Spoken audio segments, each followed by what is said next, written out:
So I welcome everyone here in this wonderful session of नक्षत्र ज्योतिष। तो आज हम लोग नक्षत्र ज्योतिष के बारे में सीखेंगे और आज हमारे साथ जुड़े हैं नरेंद्र गर्ग जी।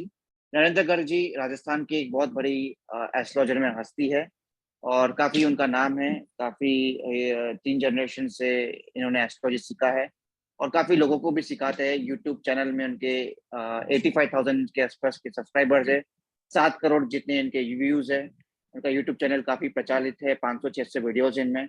तो एक एस्ट्रोलॉजी की काफी बड़ी जानकारी इनको है। So it's a honour to have sir in this platform. तो सर अगर आप रेडी है तो आप अपना वीडियो को ऑन करके आप शुरू कर सकते हैं सेशन। साहिल जी, आपका बहुत बहुत धन्यवाद और आपने आज हमें ये मौका दिया। तो मेरी आवाज, सबसे पहले तो सबको नमस्कार। और मेरी आवाज अगर आपको क्लियर आ रही है तो कोई दिक्कत तो नहीं है? नहीं, एकदम हेलो। क्लियर है सर। हाँ, एकदम क्लियर तो है फिर आवाज। ठीक है, ठीक है, ठीक है। तो आज का ये जो सेशन हम कर रहे हैं ये नक्षत्र ज्योतिष के ऊपर कर रहे हैं। तो काफी सारे लोग जुड़ चुके हैं इसमें और सबसे पहले सभी लोगों को जो है वो प्रणाम। और ज्योतिष जो है वो हमारे लिए कोई नया विषय नहीं रहा है, सब लोगों के लिए। सब लोग जो है वो ज्योतिष में इंटरेस्ट रखते हैं, ज्योतिष के बारे में जानकारी रखते हैं। आज हम जो ये सेशन कर रहे हैं ये नक्षत्र ज्योतिष का सेशन है। नक्षत्र ज्योतिष का मतलब क्या है कि एक जो डिग्री है हमारी, उसको हम एग्जैक्ट कैलकुलेट करने की कोशिश कर रहे हैं। लेकिन उससे पहले जो हमारे जितने भी लोग जुड़े हैं यहाँ पे, वो लोग, कुछ लोग नए हैं, कुछ लोग जो हैं जिन लोगों को क्या है कि ज्योतिष के बारे में कुछ भी नहीं पता है, और कुछ लोग ऐसे हैं जिनको ज्योतिष के बारे में काफी कुछ पता है। लेकिन हम शुरू से स्टार्ट करते हैं। तो साहिल जी, सारे लोग जुड़ चुके हैं क्या? हेलो साहिल जी, मैं हेलो। जी जी जी, सब लोग जुड़ गए सर, हाँ, सब लोग जुड़ गए चलो ठीक और है। लोग तो जुड़ते रहेंगे, शुरुआत इसमें कोई कर, दिक्कत नहीं। ठीक है, ठीक है, जी ठीक है। जी। तो यहाँ पे हम जब बात कर रहे हैं, सबसे पहले ज्योतिष क्या है? देखिए, सबको पता है कि ये एक ईश्वरीय ज्ञान है। ज्योतिष का तात्पर्य यही है कि भाई एक ईश्वरीय शक्ति है ये।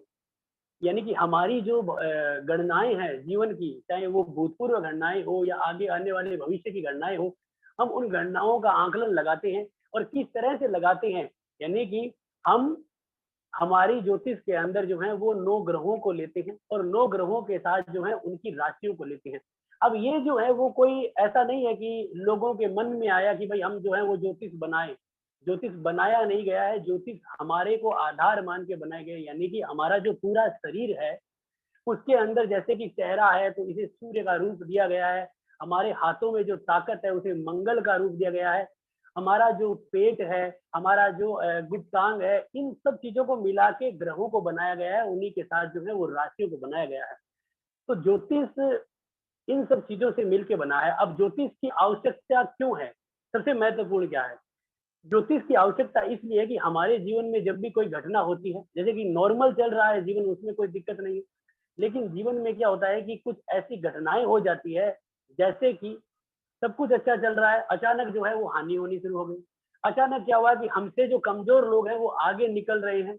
अचानक क्या हो रहा है कि कुछ लोग जो है वो बहुत ही कम कर रहे हैं, लेकिन उनको सफलताएं ज्यादा और जल्दी मिल रही है, और हमें जो है वो सफलताएं नहीं मिल रही है। तो हम जब इन चीजों को देखते हैं, हम अपना एफर्ट लगाते हैं और कई समय तक एफर्ट लगाते रहते हैं, यानी कि हम एक लंबा समय अपने जीवन में देते रहते हैं इन चीजों को।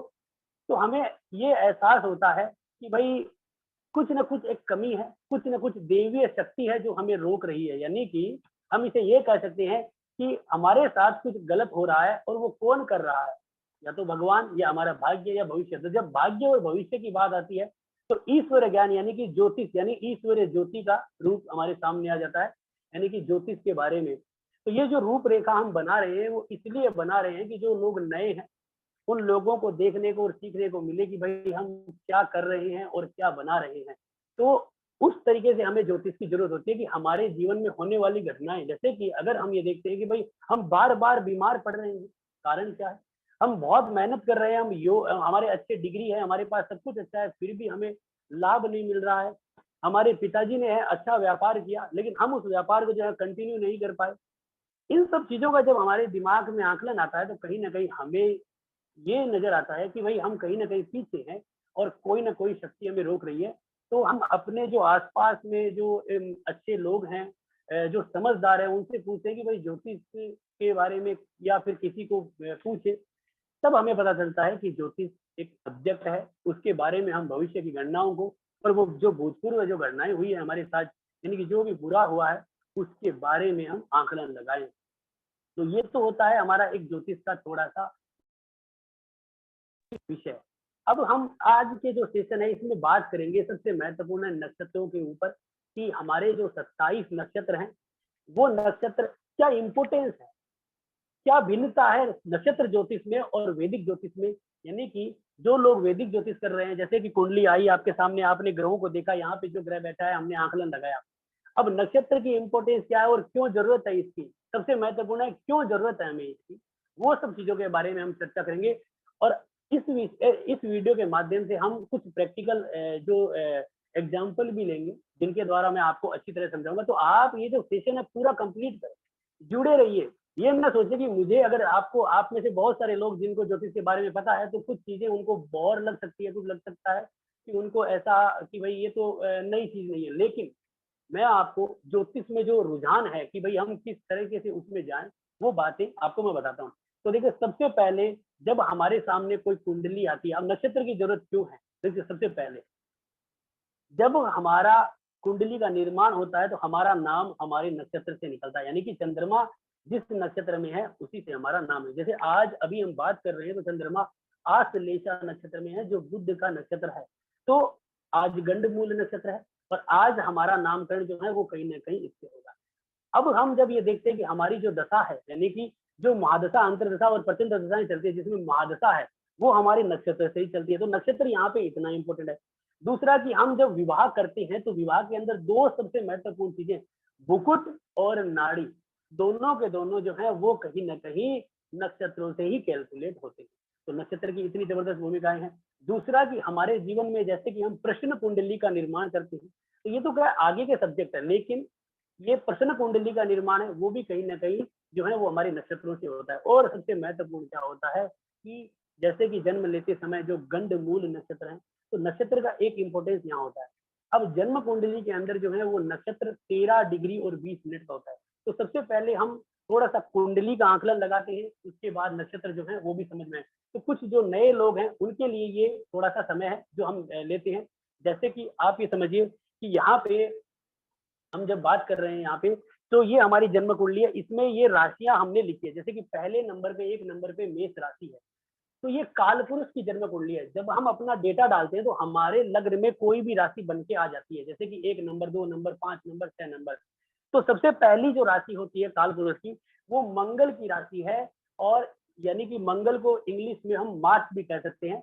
और मंगल जो है वो पुरुष प्रधान समाज को दिखाता है, तो उसे सबसे पहली राशि दी गई है। यानी कि अगर हम देखते हैं तो हम अपने परिवार के मुख्य हैं और हम लीड करते हैं, तो इसीलिए मंगल को पहली राशि दी गई है, बुध को नहीं दी गई है या शुक्र को नहीं दी गई है, क्योंकि मंगल पुरुष है और पुरुष प्रधान। अब मंगल पुरुष है तो मंगल को मेष राशि दी गई है।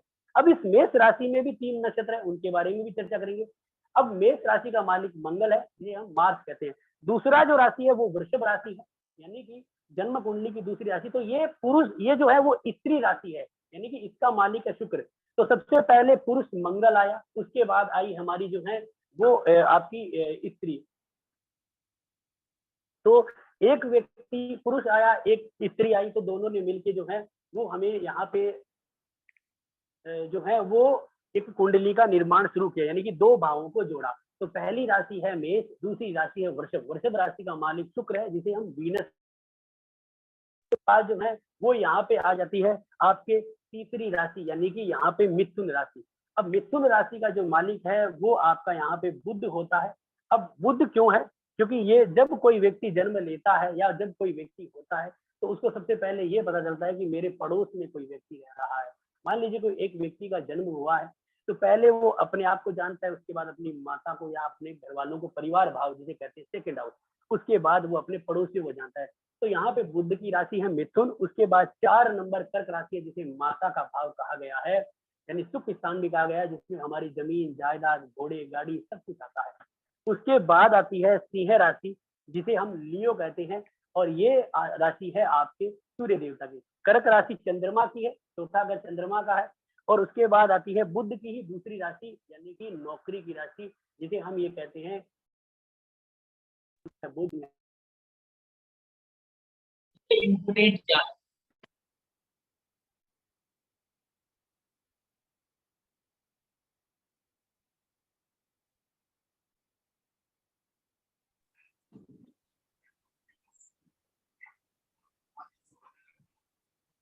सर आपकी आवाज नहीं आ रही है सर।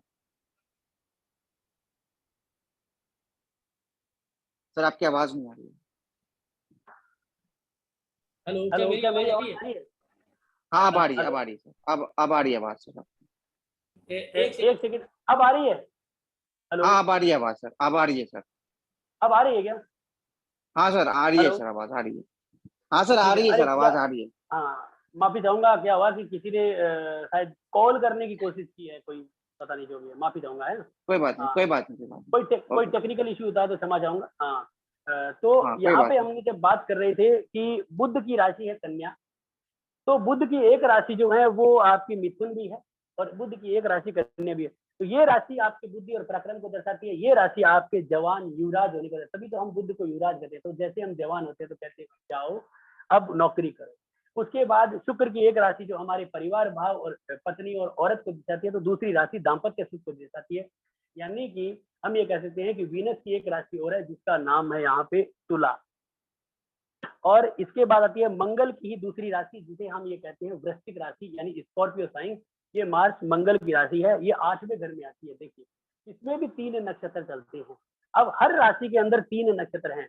अब इसमें मंगल की राशि इसलिए दिया गया है क्योंकि हमारा समाज पुरुष प्रधान है, पुरुष व्यक्ति है और पुरुष जो है वो सेक्सुअल प्लेजर के लिए और कहीं ना कहीं हम ये कह सकते हैं कि गुप्त हमारी जो कार्य विद्याएं हैं, गुप्त चीजें हैं, उन सब के लिए। और यहाँ पे सेक्सुअल एक्टिविटी और सेक्सुअल ऑर्गन्स आती हैं और वो जो भी ऊर्जा का कारक है यानी कि जो सेक्सुअल एक्टिविटी में जो ऊर्जा का कारक है कहीं ना कहीं वो मंगल दिखाता है। तो इसीलिए मंगल को यहाँ पे 8वां भाव भी दिया गया है। उसके बाद आती है धर्म कर्म की राशि 9 नंबर जो है वो आपकी धनु राशि जो गुरु की राशि है यानी कि जुपिटर की राशि है। ये आपके पिता की है, धर्म की राशि है। जब आप नॉर्मल एक लड़के से पिता बनते हो तो कहीं ना कहीं आपके ऊपर रिस्पॉन्सिबिलिटी आती है और रिस्पॉन्सिबिलिटी आने के साथ जो है वो आप धर्म कर्म और कहीं ना कहीं भावुक हो जाते हो जो हम चीजों को समझते हैं। अब इन राशियों के बहुत सारे और भी गुण हैं लेकिन ये डेमो जो सेशन है उसके अंदर हम हमारा जो टॉपिक है नक्षत्र उसको कैलकुलेट कर रहे हैं, इसलिए चीजों को मैं संक्षिप्त में बताने की कोशिश कर रहा हूँ। तो धनु राशि गुरु की है यहाँ पे और उसके बाद मकर राशि जो शनि की है और मकर राशि का मालिक जो सैटर्न शनि है वो 10वें घर में कर्म के रूप में मानी जाती है। यानी कि आप अगर अपने शादी कर ली है, आप बच्चे पैदा हो गए हैं, पिता बन चुके हो, तो अब आपकी रिस्पॉन्सिबिलिटी आ जाती है कि आप जो है आप क्या करें कि अपने कर्म का निर्धारण करें, आगे बढ़े और कर्म करें और उसके बाद आप कुंभ राशि यानी कि लाभ प्राप्त करें, अपने जीवन को जो है वो मजबूत करें, लाभ को दिए और लाभ ले और सबको लाभ दे। दूसरा कि इसके बाद ये मोक्ष और खर्चा इन्वेस्टमेंट। 12वां घर बहुत लोग कहते हैं 12वां घर अशुभ है लेकिन हम कहते हैं 12वां घर शुभ है क्योंकि शुभ ऐसे हो गया कि आप इससे खर्चा कर रहे हो। खर्चा मतलब कि जैसे आपको गाड़ी लाना है, आपको घर बनाना है, तो जो घर बनाना गाड़ी लाना है इसके लिए आपको इन्वेस्टमेंट और कुछ ना कुछ पैसे खर्च करने पड़ेंगे जो आपके पास इकट्ठे किए हुए होते हैं या फिर आपके पास कोई प्रॉपर्टी होती है तब आप इस 12वें घर का प्रयोग करते हो। तो जन्म कुंडली के आधार पे इन 12 घरों 12 राशियों का जो है वो आकलन हमने इस तरह से बताया। इनके जो ग्रह हैं वो इस तरह से है। देखिए ये जो ग्रह का मैंने जो सारणी लिखा है वो आपका जो है वो कर्म अनुसार है यानी जो असेंडिंग ऑर्डर है उसके अनुकूल है। जैसे सबसे पहले केतु है तो दशाओं में सबसे पहले केतु की दशा चलती है, उसके बाद आपकी शुक्र की, सूर्य की, फिर चंद्रमा की। मैं इनको अगर इंग्लिश में बोलता हूँ तो केतु को केतु, शुक्र को वीनस और सूर्य को सन, चंद्रमा को मून और उसके बाद मंगल जो है वो आपका मार्स है, राहु जो है वो राहु है और उसके बाद गुरु को जुपिटर कहते हैं और शनि को सैटर्न और बुध को मरकरी। तो ये हमारे ग्रह हो गए हैं और ये हमारी राशियां हो गई है। काल पुरुष की जन्म कुंडली में मेष राशि से जो है वो चीजें चलती है। अब इसके बाद आती है हमारी सबसे इंपॉर्टेंट पार्ट जो हमारा आज का जो विषय है वो है नक्षत्र ज्योतिष यानी कि नक्षत्र ज्योतिष की जरूरत। देखिए जब आप कोई भी जन्म कुंडली डालते हो किसी भी सॉफ्टवेयर में तो उस सॉफ्टवेयर के अंदर क्या होगा कि एक आपके पास जो है वो ग्रह की डिग्री आएगी। जैसे मान लीजिए कि आपने यहाँ पे सूर्य को बिठाया, जैसे कि हम यहाँ पे लिख देते हैं सूर्य। अब सूर्य जो है वो कुछ ना कुछ डिग्री लेके आएगा। तो एक जो डिग्री है वो 13 डिग्री और 20 मिनट के, मतलब सॉरी, एक जो राशि है उसके अंदर 30 डिग्री होती है। तो 30 डिग्री का सब कुछ मिला के 360 डिग्री होती है। और हर जो भाव है वो 30 डिग्री का है, जिसमें 3 नक्षत्र चलेंगे, यानी कि 2.25 नक्षत्र। और जिसमें 13 डिग्री 20 मिनट एक है, 13 डिग्री 20 मिनट एक है, और उसके बाद जो बचता है वो नक्षत्र उसके अंदर आएगा। तो जैसे मेष राशि में 3 नक्षत्र होते हैं, अश्विनी, भरणी और कृत्तिका।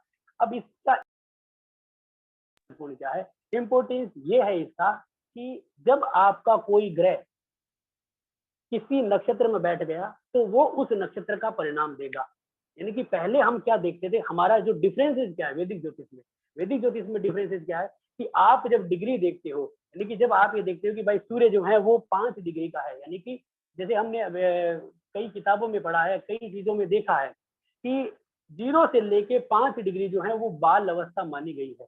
और 5 डिग्री से लेके और 10 डिग्री तक कुमार है, और उसके बाद 10 से लेके 16 तक जो है वो युवा है, उसके बाद जो है वो वृद्ध है। या इस तरह की एक कैलकुलेशन माना गया। लेकिन तो उसमें डिग्री में अंतराल भी फर्क भी आ सकता है। कुछ डिग्रियां हैं वृद्ध अवस्था में, कुछ डिग्रियां हैं जो मृत अवस्था में आ जाती है, और कुछ बाल अवस्था में आ जाती है। जैसे मैं एक छोटा सा उदाहरण दे देता हूँ, आपको मैं कुछ कुंडलियां भी दिखाऊंगा।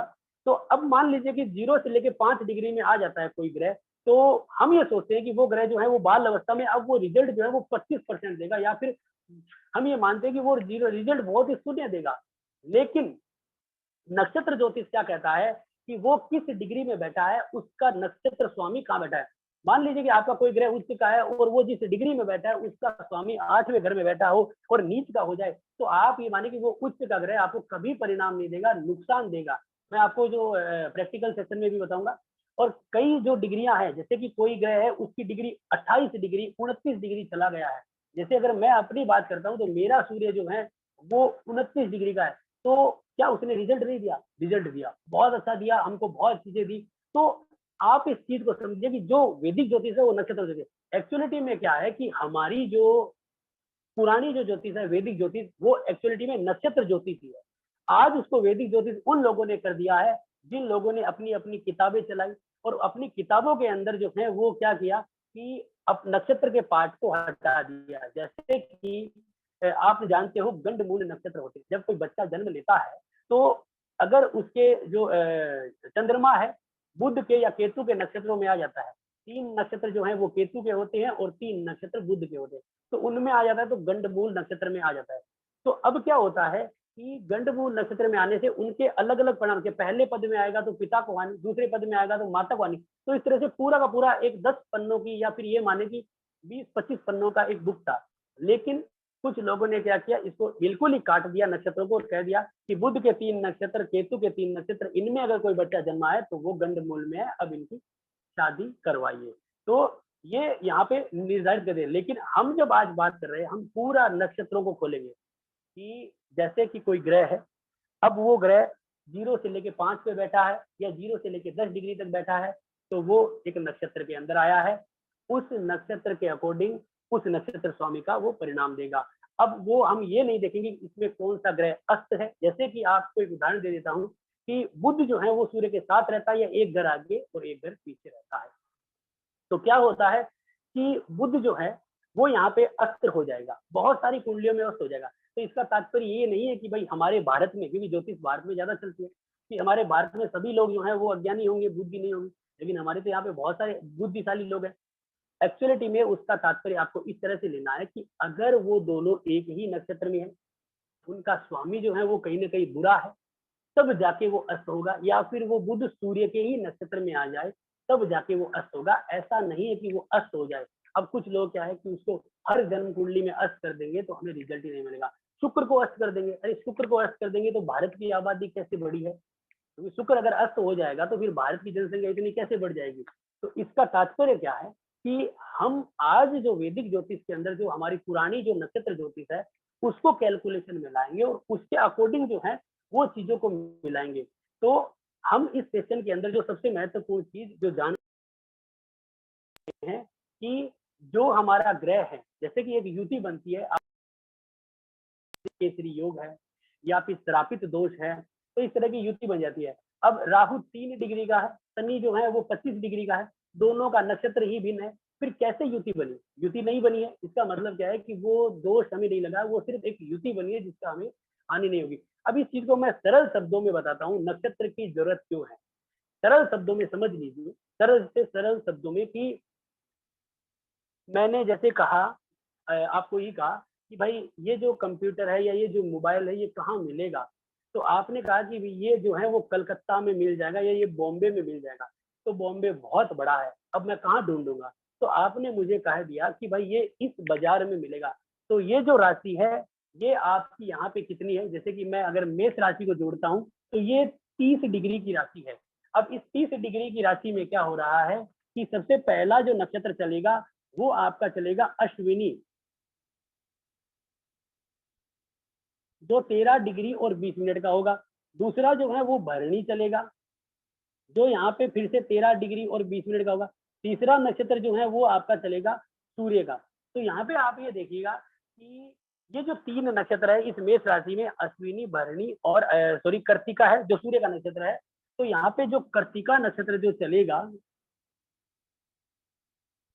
जो सूर्य का नक्षत्र है, तो आपने क्या किया है, आपने उस व्यक्ति को ये बता दें, मान लीजिए कि चंद्रमा अगर 14 डिग्री का है, इसका मतलब वो शुक्र के नक्षत्र में है, इसका मतलब उसका जो परिणाम जो ग्रह देगा वो शुक्र देगा। और शुक्र जहां बैठा होगा, मान लीजिए शुक्र जो है वो जन्म कुंडली के अंदर 12वें घर में उच्च का, इसका मतलब कि वो व्यक्ति विदेश में पढ़ सकता है, इम्पोर्ट एक्सपोर्ट का कारोबार कर सकता है, वो घर से दूर जाके पढ़ाई कर सकता है या फिर व्यापार जो है विदेशों में कर सकता है, इस तरह का कारोबार।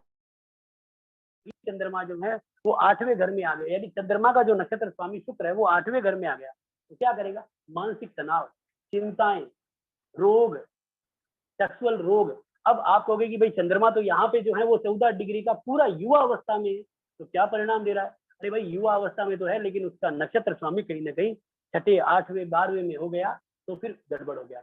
अगर वो नीच का, मान लीजिए कि यहाँ पे चंद्रमा बैठा है आपका मेष राशि के अंदर, और वो अगर 15 डिग्री का या 14 डिग्री का, तो वो भरणी नक्षत्र में चला गया। अब उसका मालिक शुक्र अगर यहाँ पे नीच का होगा, इसका मतलब भयंकर मानसिक तनाव, कर्जे के कारण मानसिक तनाव, चिंताएं, नौकरी से संबंधित भयंकर चिंताएं।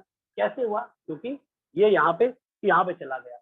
अब हम क्या करेंगे, जो हमें डिग्री से आइडिया लगाते हैं, ये तो 14 डिग्री का है भाई, मेष राशि के अंदर बैठा है, चतुर्थ सुख स्थान का मालिक है, अच्छा फल देगा, लेकिन मेष राशि मंगल की वो अग्नि तत्व राशि है। अब आपको मैं ये भी बता दूं कि ये जो राशियां हैं इनमें भी नक्षत्रों की बहुत जबरदस्त भूमिकाएं हैं। जैसे कि आपको मैं एक छोटा सा उदाहरण दे देता हूँ, आपको ये डिग्री का जो कैलकुलेशन है वो समझ में आया होगा। जैसे कि यहाँ पे मेष राशि में कोई अगर ग्रह अंतिम 28 डिग्री पे है तो वो वृद्ध या मृत अवस्था में होगा, लेकिन उसका जो मालिक है वो सूर्य होगा, और सूर्य अगर पंचम घर में तो वो रोगी नहीं होगा, वो निरोगी होगा, वो डॉक्टर होगा, वो कलाकार होगा। आपको मैं ऐसी कुंडली भी दिखाऊंगा अभी। तो यानी कि हम ये कह सकते हैं कि नक्षत्र जो है वो हमें उस चीज से आगे ले जाता है जहां पे हम मृत और वृद्ध या फिर बाल अवस्था या फिर जो है वो कुमार अवस्था के चक्कर में आके उस ग्रह का आंकलन लगाना छोड़ देते हैं। जैसे मैं आपको कुछ कुंडलियों में इसका आंकलन बताऊंगा। अब आपको मैं एक बहुत ही इंपॉर्टेंट जो है वो बात बताता हूँ इन जैसे कि अब आप सबको पता है कि मेष राशि जो है वो अग्नि तत्व राशि, मेष राशि के अंदर अग्नि तत्व का गुण है, लेकिन मेष राशि में रिस्पॉन्सिबिलिटी कैसे आई? अब देखिए मेष राशि में 3 नक्षत्र आते हैं, अश्विनी, भरणी और कृत्तिका। उसी प्रकार जो है इसमें वृषभ राशि में भी क्या आता है कि कृत्तिका नक्षत्र आधा चलेगा, यानी कि 10 डिग्री का कृत्तिका नक्षत्र चलेगा, उसके बाद रोहिणी आएगा, उसके बाद मंगल का नक्षत्र जो है वो मृगशिरा भी आएगा। तो देखिए सबसे पहले अगर हम इस मेष राशि की बात करते हैं तो इस राशि के अंदर जो है वो तीनों जो नक्षत्र, तो सबसे पहले केतु का नक्षत्र, तो वो केतु का नक्षत्र क्या देता है? उसमें अड़ियल, एक मजबूत और एक डिसीजन लेने की ताकत देता है। तो केतु आपको सबको पता है, केतु कहता है कि एकदम केतु यानी कि कुजावत केतु, मंगल से भी कड़ा है, मंगल की तरह एकदम कठोर फैसले लेता है। तो एक व्यक्ति, एक पुरुष ही कठोर फैसले ले सकता है, यानी कि मंगल को उसका रूप दिया। इसीलिए मेष राशि के अंदर जो केतु का नक्षत्र है वो उसकी कठोरता को दर्शाता है। उसके बाद वो जो व्यक्ति है उसको पता है कि मुझे अपने जीवन में अपनी पत्नी और बाकी बच्चों को सबको साथ में लेके चलना है, तो वो जो परिवार का जो भाव उसके अंदर आ रहा है वो लाता है आपका भरणी नक्षत्र यानी कि शुक्र का नक्षत्र भरणी, यानी कि वो उस चीज में आता है। अब मंगल का नक्षत्र और मंगल की राशि गवर्नमेंट नौकरी को भी दर्शाती है, सरकार से संबंधित जुड़ी हुई चीजों को दर्शाती है। वो कैसे? मंगल जो है, एक तो मंगल के गुण के कारण, एक जो है वो सूर्य के 3 डिग्री के नक्षत्र के कारण, यानी कि सूर्य का जो अंतिम नक्षत्र होता है वो सरकारी नौकरी को, सरकार से जुड़े हुए कार्यों को दिखाता है। तो उसी प्रकार इस राशि का जो निर्माण हो रहा है वो कहीं न कहीं हो रहा है हमारे 3 जो नक्षत्र है।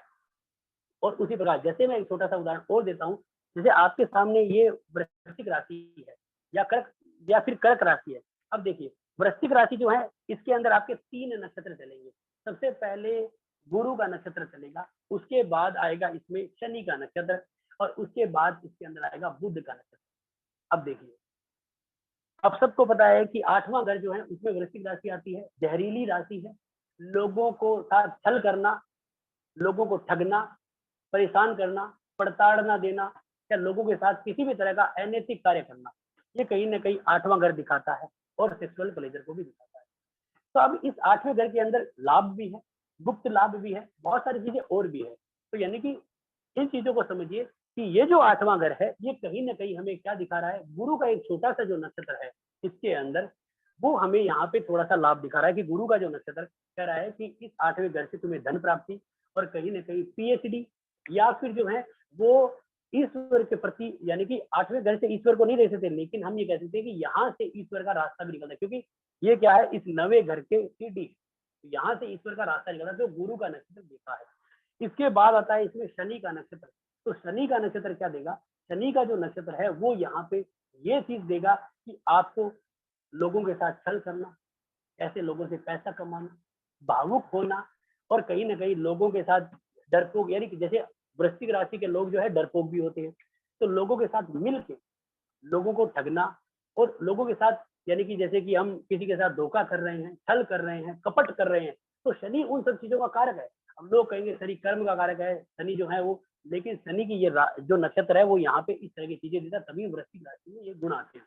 अब यहाँ पे जो लोग हैं जैसे जुए, सट्टे, लॉटरी या हम शेयर मार्केट, जितने भी अनैतिक कार्य है वहां से जो धन कमाया जाता है वो कहीं ना कहीं तेज बुद्धि से कमाया जाता है, यानी कि वो तेज बुद्धि आती है यहाँ पे बुध का जो नक्षत्र चलता है वहां। तो इसी प्रकार यहाँ पे जो नक्षत्र चलेंगे वो लाभ देंगे। अब यहाँ पे अगर आप सिंह राशि में देखते हो, यानी कि जो लियो राशि है सिंह राशि, इसमें भी 3 नक्षत्र होते हैं। जैसे कि यहाँ पे सबसे पहला जो नक्षत्र केतु का ही चलता है। तो यहाँ पे जो केतु है वो क्या करता है कि मघा, केतु का मघा नक्षत्र है। मघा नक्षत्र का मतलब है सिंहासन, और सूर्य का राशि है, सूर्य का मतलब सिंहासन होता है, सरकारी नौकरी, ऊंचे पद की नौकरी। तो यहाँ पे जो मघा नक्षत्र चलता है वो सिंहासन को दर्शाता है और कहीं ना कहीं नक्षत्रों का राजा है, और वो दर्शाता है आपके अंदर शरीर की जो रिकवरी है, शरीर के अंदर जो ताकत है, जो बीमार नहीं होने वाली ताकत है कि भाई हम शरीर में रिकवरी कर जाएंगे, कॉन्फिडेंस है, वो यहाँ पे इसका नक्षत्र दर्शाता है, यानी कि आपका मघा नक्षत्र। इसके बाद यहाँ पे जो आ जाता है वो आता है पूर्व फाल्गुनी नक्षत्र सिंह राशि में, यानी कि पूर्व फाल्गुनी शुक्र का नक्षत्र है।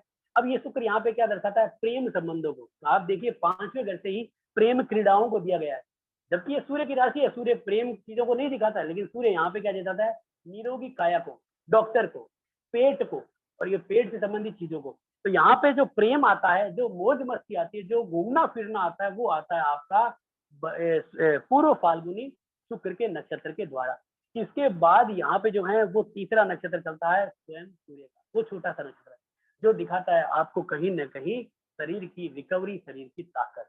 तो अगर कोई ग्रह जैसे सूर्य बुध यहाँ पे बैठे हैं, सूर्य अगर अपने ही नक्षत्र में है और बुध भी उसके साथ अपने नक्षत्र में, तब बुध अस्त होगा, तब वो व्यक्ति कहीं ना कहीं गड़बड़ होगा। तब ये 5वें घर में बना हुआ बुध आदित्य योग भी उसको रिजल्ट नहीं दे पाएगा, क्योंकि उसका बुध अस्त हो जाएगा।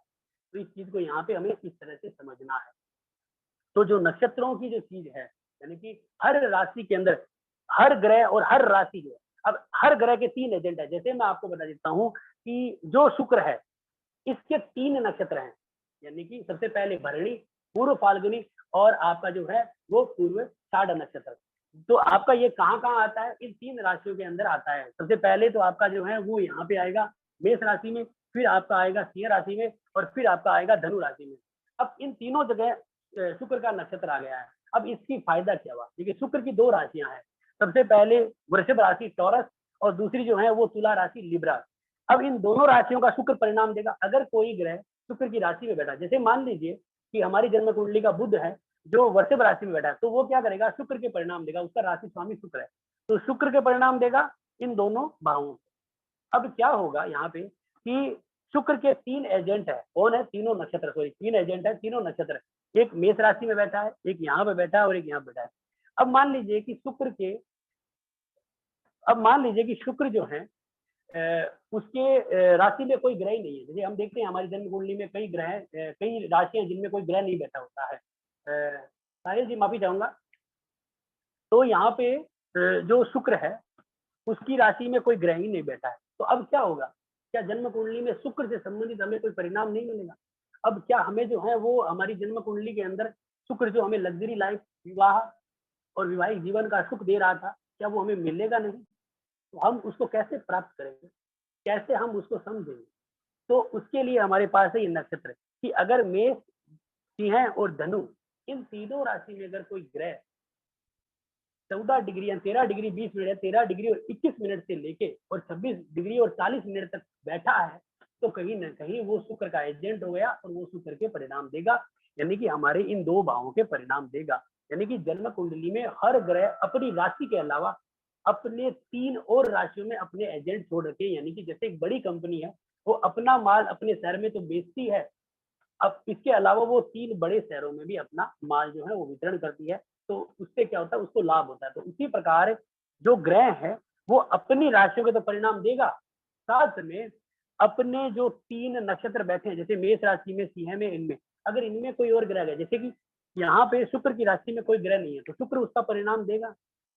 अब इसके बाद क्या होगा कि जो आपका मान लीजिए कि यहाँ पे सिंह राशि में बुध बैठ गया और वो भरणी पूर्व फाल्गुनी में बैठ गया, या मान लीजिए यहाँ पे गुरु बैठ गया, वो पूर्व फाल्गुनी में बैठ गया, तो वो क्या करेगा कि वो यहाँ पे जो है वो शुक्र का परिणाम देगा। तो उस समय शुक्र के परिणाम हमें मिलेंगे। तो इस जो हम बताने का जो तरीका है, बताने का जो मेथड है, इसका जो मेन तात्पर्य यही है कि नक्षत्र को पकड़ लेते हैं तो हम उन भ्रांतियों से दूर हो जाएंगे जहां पे हमारे पास सिर्फ इतना सा रहता है कि 0 से 5 डिग्री है, अब ये बाल अवस्था में है, 25% रिजल्ट देगा, अब तो हम जो है वो बैठे रहें। नहीं, हमें उसके बाद आगे बढ़ना है।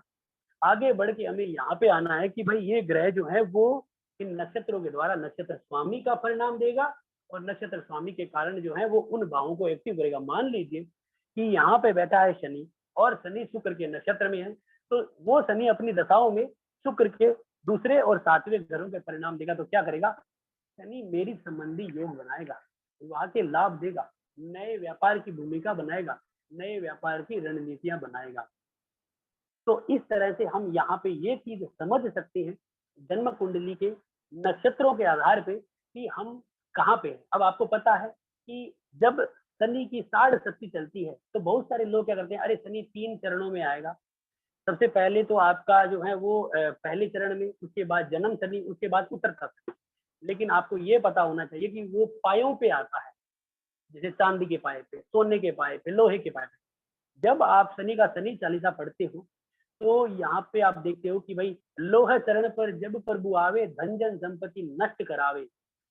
तो यानी कि जब वो सोने के पाए पे आते हैं तो लाभ देते हैं, लोहे के चरण पे आते हैं तो लोहे के चरण, तांबे के चरण, ये जो पाए है कहाँ से निकालेंगे, ये नक्षत्रों से ही निकालेंगे। तो जन्म कुंडली के अंदर जब आप नक्षत्र को कैलकुलेट करते हो, नक्षत्र को जब आप पकड़ लेते हो, तो आप इस चीज को समझ लीजिए कि आप वहां पे पहुंच गए हो, उस लोकेशन पे पहुंच गए हो। जैसे कि 30 डिग्री की ये राशि है कर्क।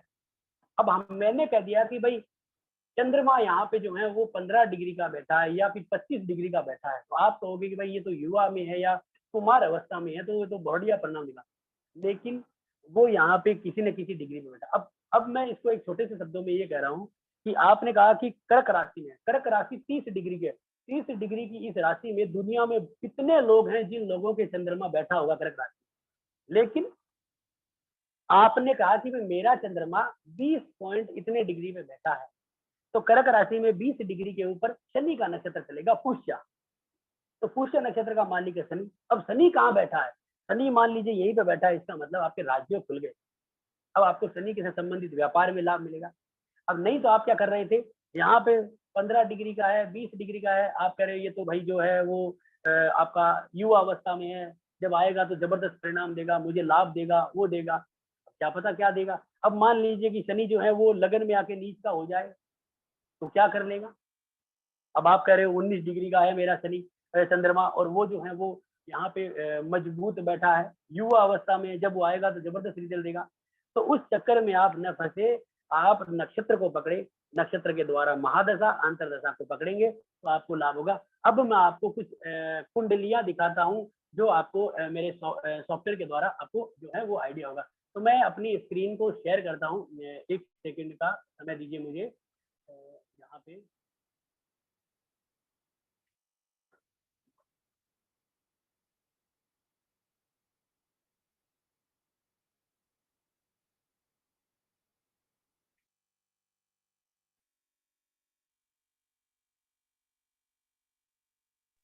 हेलो हेलो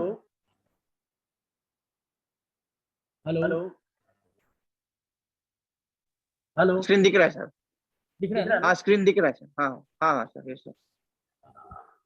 देखिए देखिए मेरा मेरा स्क्रीन आ स्क्रीन आ गया। गया ना। ठीक। जी जी जी। मेरे सामने मेरे सबको दिख रहा होगा। सामने सबको होगा। सर एक वाला एक एक आवाज म्यूट कर दीजिए। ठीक हाँ है, अब ठीक ठीक है। है। हाँ अब ठीक है सर। तो देखिए आपके सामने एक जन्म कुंडली है, और इस जन्म कुंडली के अगर हम डेटा डालते हैं, जैसे इस जो हमारा ये जो पूरा जो जैसे साहिल जी बता रहे हैं पूरा जो कोर्स चलेगा, उसके अंदर हम जो है वो सब चीज़ों को लेंगे, जिसमें कि सॉफ्टवेयर को, नक्षत्रों को, ग्रहों को। तो जैसे मैं एक कुंडली दिखाता हूँ। सबसे पहले हम बहुत सारी कुंडलियाँ हैं अपने पास, लेकिन हम जैसे कोई भी कुंडली को डालते हैं, जैसे मैं यहाँ पे एक कुंडली देता हूँ, जैसे ये व्यक्ति है, ठीक है। अब इस कुंडली को देखिए, इस कुंडली में चंद्रमा जो है, या फिर हम ये कह दें कि चंद्रमा 1 डिग्री का है यहाँ पे, और यहाँ पे जो है वो शनि 8 डिग्री का। अब चंद्रमा 1 डिग्री का है। साहिल जी मेरी आवाज आ रही है ना प्रॉपर? साहिल जी? हाँ प्रॉपर, हाँ ठीक है, प्रॉपर आ रही है। ठीक है, ठीक है साहिल जी, धन्यवाद। तो यहाँ पे देखिए ये जो कुंडली है, ये हमारे जो फिल्म अभिनेता संजय दत्त की कुंडली, तो आप सब जानते ही है। अब यहाँ पे चंद्रमा जो है वो, यहाँ पे देखिए 1 डिग्री का कृत्तिका नक्षत्र में बैठा है, यानी कि चंद्रमा यहाँ पे कृत्तिका नक्षत्र में वृषभ राशि में बैठा है। तो लोग कहेंगे कि उच्च का चंद्रमा है, तो उच्च का चंद्रमा है तो इसका मतलब हमारा वैवाहिक जीवन बहुत बढ़िया होना चाहिए, सप्तम घर के अंदर है, और नवम घर का यानी भाग्येश है, और वो यहाँ पे बैठा है चंद्रमा और उच्च का है, तो हमारा लाभ होना चाहिए। लेकिन हमारा लाभ हुआ या नहीं हुआ? यानी कि जैसे कि हम जानते हैं कि संजय दत्त जी की जो पहली जो मैरिड लाइफ थी वो काफी गड़बड़ रही और उसमें दिक्कतें रही। तो ये जब चंद्रमा उच्च का था तो क्यों हुआ? क्यों हुआ? यानी कि चंद्रमा 1 डिग्री का था, कृत्तिका नक्षत्र में था। तो आप जो जन्म कुंडली के बारे में जानते हो लोग, उन लोगों को सबको पता है कि सप्तम घर पहली मैरिज है, 9th हाउस सेकंड मैरिज है। तो ये चंद्रमा जब यहाँ पे 1 डिग्री का नवमेश उठ के सप्तम घर में आया, तो सेकंड मैरिज वाले भाव को फर्स्ट मैरिज में लाया। अब उच्च का हुआ यहाँ पे, तो चाहे उच्च का हुआ या जो भी हुआ, यहाँ पे लोगों के कहने के अनुसार तो उच्च का हो गया, लेकिन यहाँ पे उच्च के परिणामों में तो उसकी फर्स्ट मैरिज को बहुत बढ़िया करना था, लेकिन नहीं करा। क्यों? क्योंकि चंद्रमा यहाँ पे कृत्तिका नक्षत्र में था, जो इसका नक्षत्र स्वामी 9वें घर में था। तो उससे क्या हुआ, जातक को हानि हुई। कैसे हुई? कि उसकी फर्स्ट मैरिज जो है ना वो सेकंड मैरिज में चली गई, तो उसकी फर्स्ट मैरिज ऑटोमेटिक खराब हुई। नहीं तो अगर उच्च का चंद्रमा होता तो मैरिज खराब नहीं होती, वो बहुत बढ़िया जाती। अब लोग केतु के कारण भी कह सकते हैं या और भी बहुत सारे कारण, लेकिन हमारा जो आज डिग्री को तात्पर्य कहने का है कि अगर ये 1 डिग्री का बाल अवस्था में है तो लोग कहेंगे परिणाम ही नहीं दिया। अरे परिणाम क्या देगा? परिणाम नहीं दिया तो सप्तम घर के परिणाम कुछ तो देगा। तो लेकिन यहाँ पे क्या किया कि ये जो सूर्य नवम घर में आया, जिसने यहाँ पे क्या किया, इसको नवमेश की तरफ खींचा, यानी कि सेकंड मैरिज की तरफ खींचा, तो फर्स्ट मैरिज में दिक्कतें आई।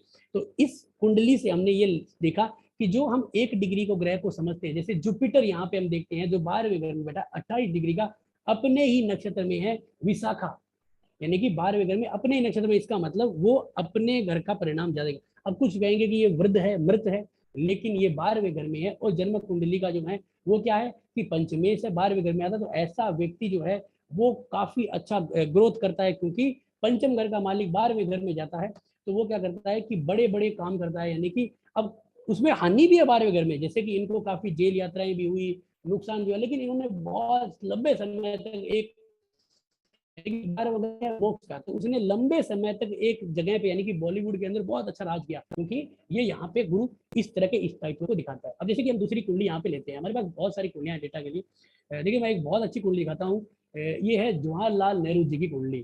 तो यहाँ पे आप देखिए कि इस कुंडली के अंदर हम जब देखते हैं तो ये जो सूर्य है, यानी कि सूर्य चमक का कारक है। सूर्य जो है वो जन्म कुंडली के अंदर कारक होता है सरकार से, और सरकार से जुड़ा हुआ। तो ये तो हमारे प्रधानमंत्री जी रहे हैं और काफी इनका नाम रहा है, क्यों फिर जबकि सूर्य 0 डिग्री का है, ये तो बाल अवस्था में, तो फिर इनके सूर्य वाली चमक कैसे आई? इस चीज को पकड़िए कि सूर्य वाली चमक कैसे आई। तो आप इस चीज को समझिए कि सूर्य जो अगर यहाँ पे बाल अवस्था में होता तो इनको इतना स्टारडम या इतना जो मजबूत हम कहें कि सरकार का लाभ या सरकार में जो इनका रुतबा था वो इतना नहीं होता। उसका कारण है कि सूर्य का जो नक्षत्र है, सूर्य यहाँ पे विशाखा नक्षत्र में था जो गुरु का है, और गुरु यहाँ पे स्वराशि का होके छठे घर में, छठा घर क्या है? कर्म का है। कर्म सॉरी कर्म नहीं, हम नौकरी कह सकते हैं या कंपटीशन या एग्जाम का कह सकते हैं। कर्म का घर हमारा 10वां होता है। छठा घर क्या है कि किसी भी तरह का कोई कंपटीशन हो उसको क्लियर करने का। तो यहाँ से हमें ये जो चीज पता चल रही है कि ये जो छठा घर है वहां पे गुरु का बैठना। अब देखो छठा घर मैरिटल लाइफ में तनाव जरूर करता है, लेकिन करियर संबंधी चीजों में तो यहाँ पे सूर्य को जो है वो अपने मित्र के कारण, मित्र राशि में और मित्र के कारण जो है वो मित्र नक्षत्र में था, तो इसके कारण इतना जबरदस्त सपोर्ट मिला स्वराशि के गुरु का कि जातक को इतना लाभ हुआ कि उन्होंने सूर्य की सारी चमक देखी। यानी कि जैसे हम लाल बत्ती कहें या पॉलिटिक्स कहें या हर तरह की चीजें कहें तो उस सब का लाभ दिया। अब जैसे कि मैं आपको और कुंडलियां दिखाता हूँ, जैसे कि यहाँ पे हमारे पास जो है वो एक कुंडली है हमारे पास, जिसके अंदर देखिए आपका जन्म कुंडली के अंदर ग्रह जो है वो आपका ये है 4 डिग्री का। अब देखो सूर्य 4 डिग्री का है, स्वराशि का है, और 4 डिग्री का सूर्य जो है वो स्वराशि का है, मजबूत है। अब यहाँ पे देखिए वो केतु के मघा नक्षत्र में, तो यानी कि हम ये कहेंगे कि मघा नक्षत्र का मालिक है आपका केतु, और केतु महाराज जो है वो बैठे हैं आपके यहाँ पे जो है वो सप्तम घर में। तो सप्तम घर क्या है? चोट लगने का, एक्सीडेंट का, मैरिज लाइफ में आए तो केतु वहां पे नुकसान देने का। तो कुल मिला के हमारा जो कहने का तात्पर्य क्या है कि ये जो सूर्य चाहे वो स्वराशि का है, बुध का है, लेकिन जातक को नुकसान देता है। तो जातक के साथ अप्रिय घटना होना, जातक की पढ़ाई में या लाभ में कमी आना, तो इस तरह की चीजें देखिए हमारे पास जब भी कोई कुंडली आती है तो कहीं ना कहीं परेशान होकर ही आती है। तो जातक के साथ जो अप्रिय घटनाएं हुई है, जातक के साथ जो लड़ाई झगड़ा हुआ है, वो कहीं ना कहीं केतु के नक्षत्र के कारण हुआ है। जो केतु का नक्षत्र सप्तम घर में है, जो ओपन एनिमीज का भाव है। सप्तम घर के बारे में आप जानते हो मारक है, ओपन एनिमी को दिखाता है। इसके अलावा मैं आपको एक और कुंडली दिखाता हूँ, जैसे कि हमारे पास बहुत सारी कुंडलियां हैं, जैसे कि यहाँ पे देखिए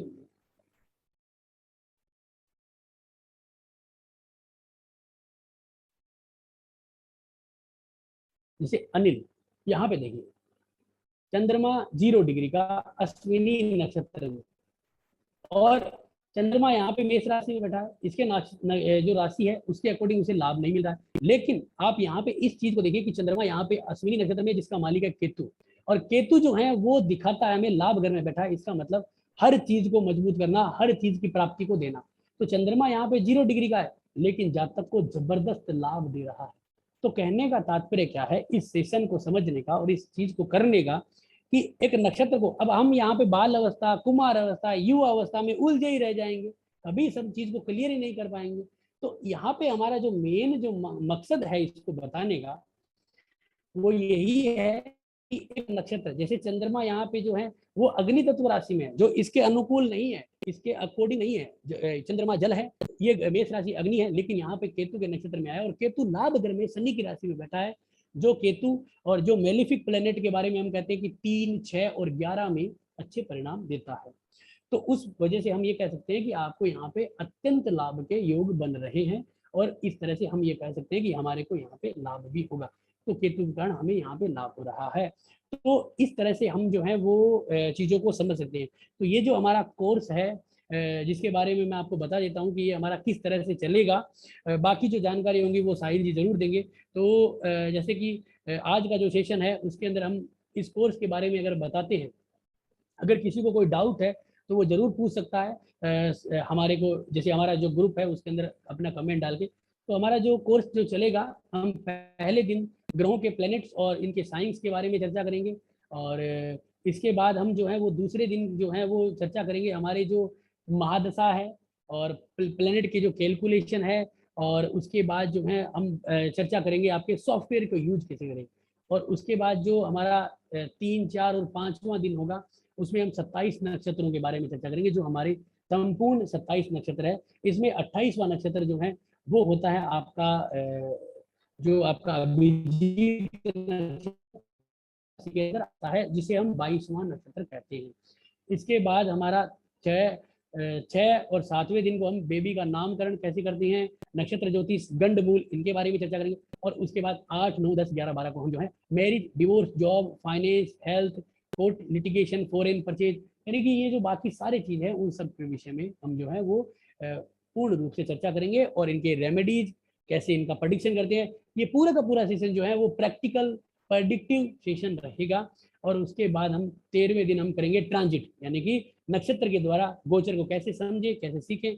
और उसके बाद हम करेंगे 14 और 15 तारीख को नक्षत्र ज्योतिष के अकॉर्डिंग जन्म कुंडलियों का एनालिसिस, चार्ट, रेमेडीज किस तरह से करी जाती है हम, और हर उन चीजों का जो है वो आंकलन लगाएंगे। तो आज का जो हमारा सेशन है वो यहाँ है। अब साहिल जी बताएंगे आगे के बारे में। साहिल जी। जी जी जी। हाँ, तो मैं अभी before we start the session, अगर यहाँ पे काफी लोग यहाँ बैठे हैं, तो अगर आप किसी के एग्जाम्पल कुंडली यहाँ से भी ले, किसी की ले लेंगे तो एक अच्छा भी रहेगा, लोगों को भी समझ में और आएगा बेटर। तो एग्जाम्पल कुंडली ले लेते हैं, किसी एक जन का भी ले लेते हैं, ठीक है? ठीक है, तो किसी का एक ले लेते, कोई दिक्कत नहीं है। सरिता अरोड़ा जी, आप अनम्यूट करें। हम लोग ले गए, एक एक करके ले गए, ठीक है, थोड़ा जितना हो सकता है। जी नमस्ते। हेलो जी, अपना डिटेल्स दे दीजिए मैम, अपना डिटेल्स। हाँ जी, नमस्ते सर। मेरा डेट ऑफ बर्थ है 14 जुलाई 1982। एक सेकेंड, सुबह के 5 बजे का बर्थ है, दिल्ली का। 14 जुलाई 1982। ठीक है। और टाइम बताइए। 5 बजे सुबह, दिल्ली में। 5 बजे सुबह।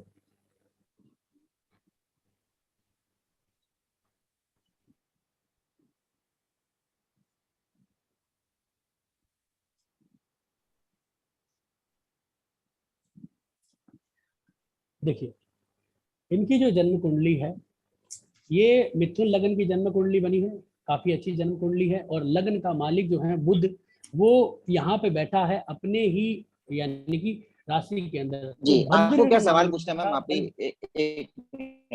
सर उनको सवाल क्या पूछने को जानते, फिर आप बताइए। जी, अपना सवाल पूछिए मैम। सरिता जी, क्या सवाल आपको? सर एक तो यही कि विदेश जाने का क्या है योग, और लाइक पैसे की स्थिति कैसे रहेगी?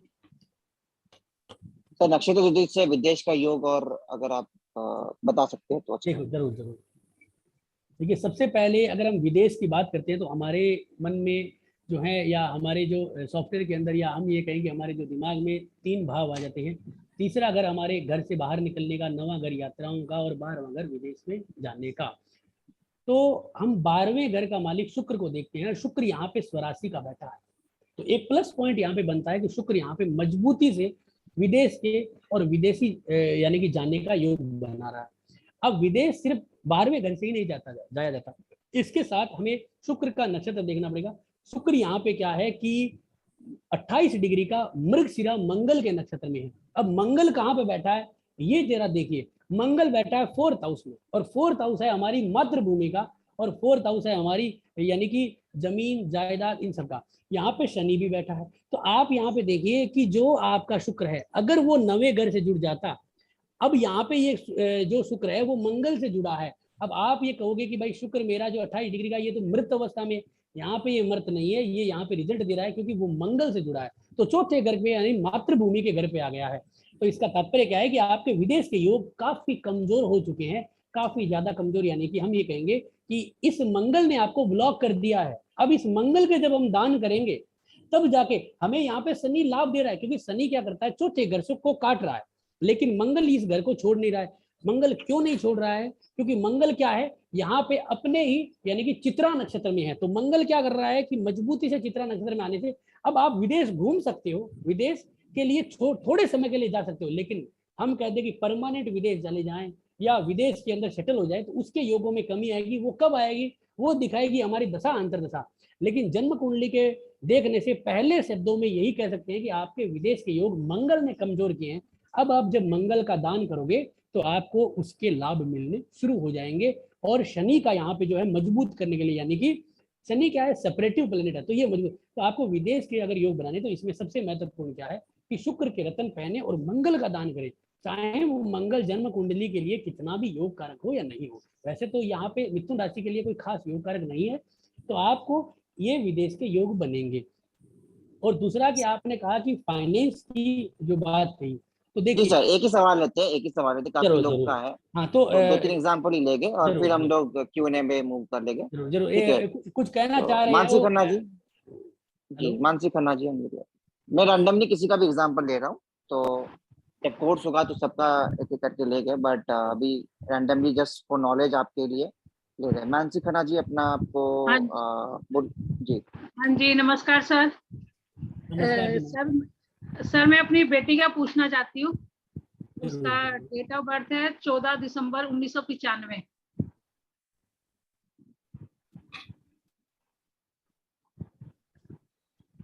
और समय बताइए। और टाइम उसका है रात को 10:16 दिल्ली, 10:16 दिल्ली।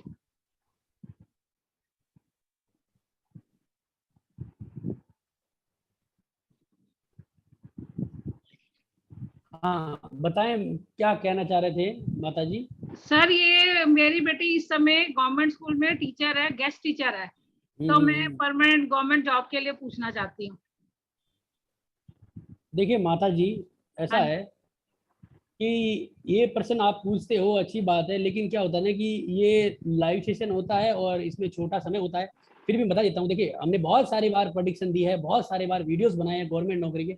गवर्नमेंट नौकरी के जो भाव होते हैं वो दूसरा और छठा, 10वां और 12वां होता है। इनमें अगर स्वर्ण ग्रह आते हैं ना, सूर्य, चंद्रमा, सॉरी सूर्य, शनि और गुरु, तब जाके गवर्नमेंट नौकरी के योग बनते हैं। आपकी जन्म कुंडली के अंदर अगर हम देख रहे हैं तो शनि जो है ना वो इस छठे घर से एक घर आगे है और जो आपका यहाँ पे गुरु है वो एक घर पीछे है।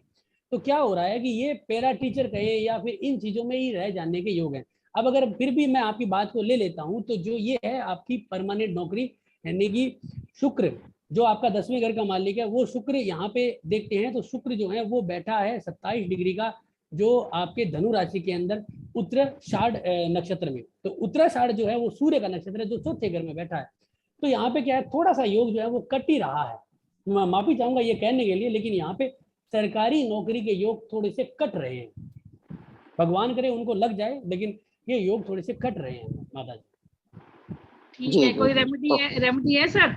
रेमेडी जो है ना वो देखो, इसमें क्या है ना कि आपको गुरु के दशाएं देखनी पड़ेगी इसकी। जैसे कि आज की डेट में इनकी जो दशा 2018 से मंगल चल रहा है, तो मंगल वैसे लायक है, कारक है, और आपको जो है इनको गुरु के या शनि के रत्न पहनाने पड़ेंगे। तो देखो इसकी मैरिटल लाइफ में थोड़ी उतार चढ़ाव या वैवाहिक जीवन में आने वाले समय में कुछ दिक्कत आ सकती है, लेकिन उनको न देखते हुए नौकरी प्राप्त करनी है तो उसके रत्न पहनने से थोड़ा सा लाभ होगा। इसके सरकारी नौकरी के योग काफी हद तक कट चुके हैं, तो इसलिए ये पैरा टीचर रह जाए या अनुबंध में रह जाए, इस तरह के योग हैं। माफी चाहूंगा ये कहने के जी लिए। जी जी, कोई बात नहीं सर, आपने अच्छा दिया, सही दे रहे हैं। और सुखवंत अरोड़ा जी लास्ट लेते हैं, फिर हम लोग Q&A पे चलेंगे। सुखवंत अरोड़ा जी, अनम्यूट करें। नमस्कार सर। नमस्कार नमस्कार। मैं डेट ऑफ बर्थ बताऊं? हाँ बोलिए माता। 21 सितंबर एक सेकंड। हाँ 1981 हाँ रात के ये रात। आपका है? हाँ जी सर, हाँ। ओ, आपका जन्मदिन कल ही था, हैप्पी बर्थडे। बिल्कुल sir, thank you so much sir. 9:10 रात के PM। ये कहाँ का है? ये है मुंबई, महाराष्ट्र।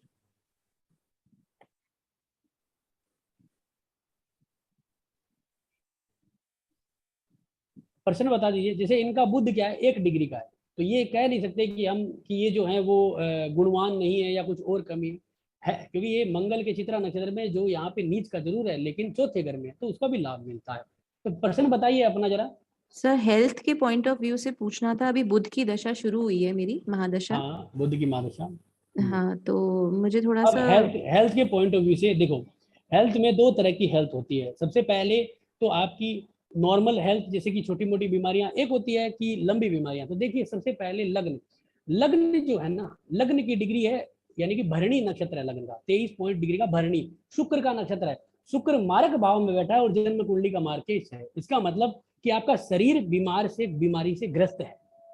ओके। समझ गए? हाँ, हाँ जी। आपका शरीर कमजोर है, इम्यूनिटी कमजोर है, क्योंकि आप अगर देखोगे तो सर्वाष्टक वर्ग में आपके 21 पॉइंट बनते हैं 8वें घर के अंदर, और आपके जो है वो 34 पॉइंट बनते हैं लगन में।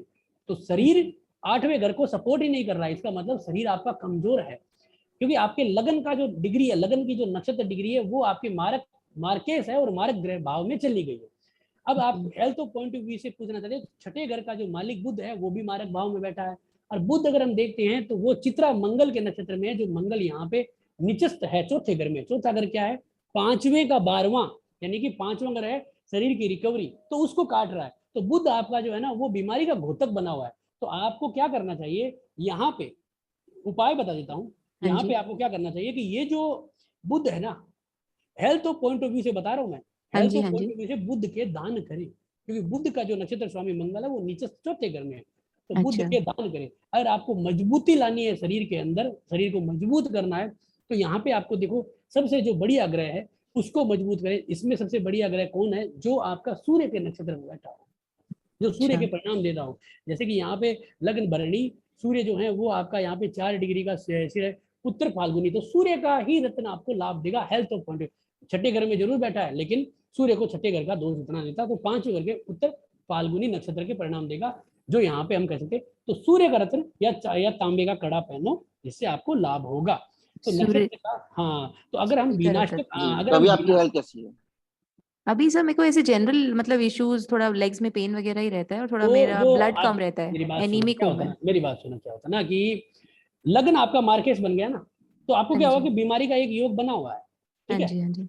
हाँ जी। अब देखो, उम्र भी तो है ना एक मेन चीज। हाँ शरीर जी। क्या है? अभी ताकतवर है। हाँ और जी। हाँ कुछ जी। क्या होता है, कुछ अब जैसे आगे हम पढ़ेंगे ना, तो हम बताएंगे आपको कि बीमारी आदमी को मध्यम आयु में होगी, अल्प आयु में होगी, या दीर्घ आयु में होगी। कुछ लोग दीर्घ आयु में आते हैं, जैसे 70 साल की उम्र में आते हैं, इतने बीमार होते हैं कि 2 साल में क्लियर। हाँ जी। और कुछ लोग क्या होते हैं कि 40 साल से बीमार होकर चलते हैं, जो 90 साल तक निकाल देते हैं। तो वो आयु होती है आपकी मध्यम आयु, अल्प आयु और आपकी दीर्घ आयु, किसी की भी हो, तो उस हिसाब से निकलता है। तो इस तरह से हो सकता है। तो आपको जो उपाय बताया ना वो करिए, और आगे फर्दर में जब हम कोर्स करेंगे तो उसमें और उपाय आपको क्लियर कर देंगे। सब बुध तो के दान मतलब वही बुध मूंग के बहुत दाल। सारे दान होते हैं जी, जैसे हरी घास है, हनुमान आपके जो है वो हरी सब्जी है ना, और 7वें भाव के बुध के भी दान होते हैं, वो आपको बता दिए जाएंगे ना, चिंता न करिए, वो सारी चीजें आपको बता देंगे। ठीक है ना? ठीक है sir, thank you so much. धन्यवाद आपका, धन्यवाद। जी जी। तो हमारा जैसे कि आप जानते हैं ये 15 दिन का कोर्स होगा, और इसकी फीस सिर्फ 1100 रुपया होगी, 1100 रुपीज होगी। तो आप इस कोर्स को जरूर जुड़ेगा। कोर्स का कंटेंट आपने देखा है। 15 दिन का वंडरफुल कोर्स है, जिसमें आपकी खुद की कुंडली की विश्लेषण भी हम लोग कोर्स के दौरान करेंगे, और कोशिश करेंगे कि सबका किया जाएगा। मतलब जितना भी हम लोग कोर्स ज्वाइन कर रहे हैं, तो सबका ही प्रैक्टिकल उठा उठा के हम लोग विश्लेषण तो करेंगे। और सारा अगर डिस्कशन आप ही की कुंडलियों पे होगा। हाँ, जी जी जी, उसी क्योंकि पार्टिसिपेंट की कुंडली पे करना ही सही रहेगा, क्योंकि उनकी आज हमारा उद्देश्य ये है कि उनकी समाधान की प्रॉब्लम खत्म हो। ठीक है? तो कोर्स खाली आप खाली अपने प्रॉब्लम समाधान खत्म करने के लिए मत ज्वाइन करें, बट ऐसा सीखने के लिए भी करें कि नक्षत्र ज्योतिष क्यों इम्पोर्टेंट है, और कैसे आपको जीवन में प्रेडिक्शन में हेल्प कर सकता है, कैसे आप दूसरों की विश्लेषण कर सकते हैं, कैसे आप अपनी प्रॉब्लम की समाधान कर सकते हैं। तो ये सब इस कोर्स में कवर किया जाएगा। 15 दिन का कोर्स है, और फीस से 1100 रुपया, 1100 रुपीज, क्योंकि हमारा इंस्टीट्यूट का मतलब मेन मोटो यही होता है कि सबको एट लोएस्ट प्राइस सिखाया जाए। और आज सर का भी हमारे साथ फर्स्ट एक्सपीरियंस है, और सर ने भी आई थिंक कोर्स कराते हैं, पर वो कम कराते हैं, कम लोगों को कराते हैं। तो सर का भी ये पहला एक्सपीरियंस है कि वो इतने बड़े ग्रुप को एड्रेस कर रहे हैं। तो कंसिडरिंग ऑल द फैक्टर्स, एक आपको 1100 की ही हम लोग ने फीस रखी है।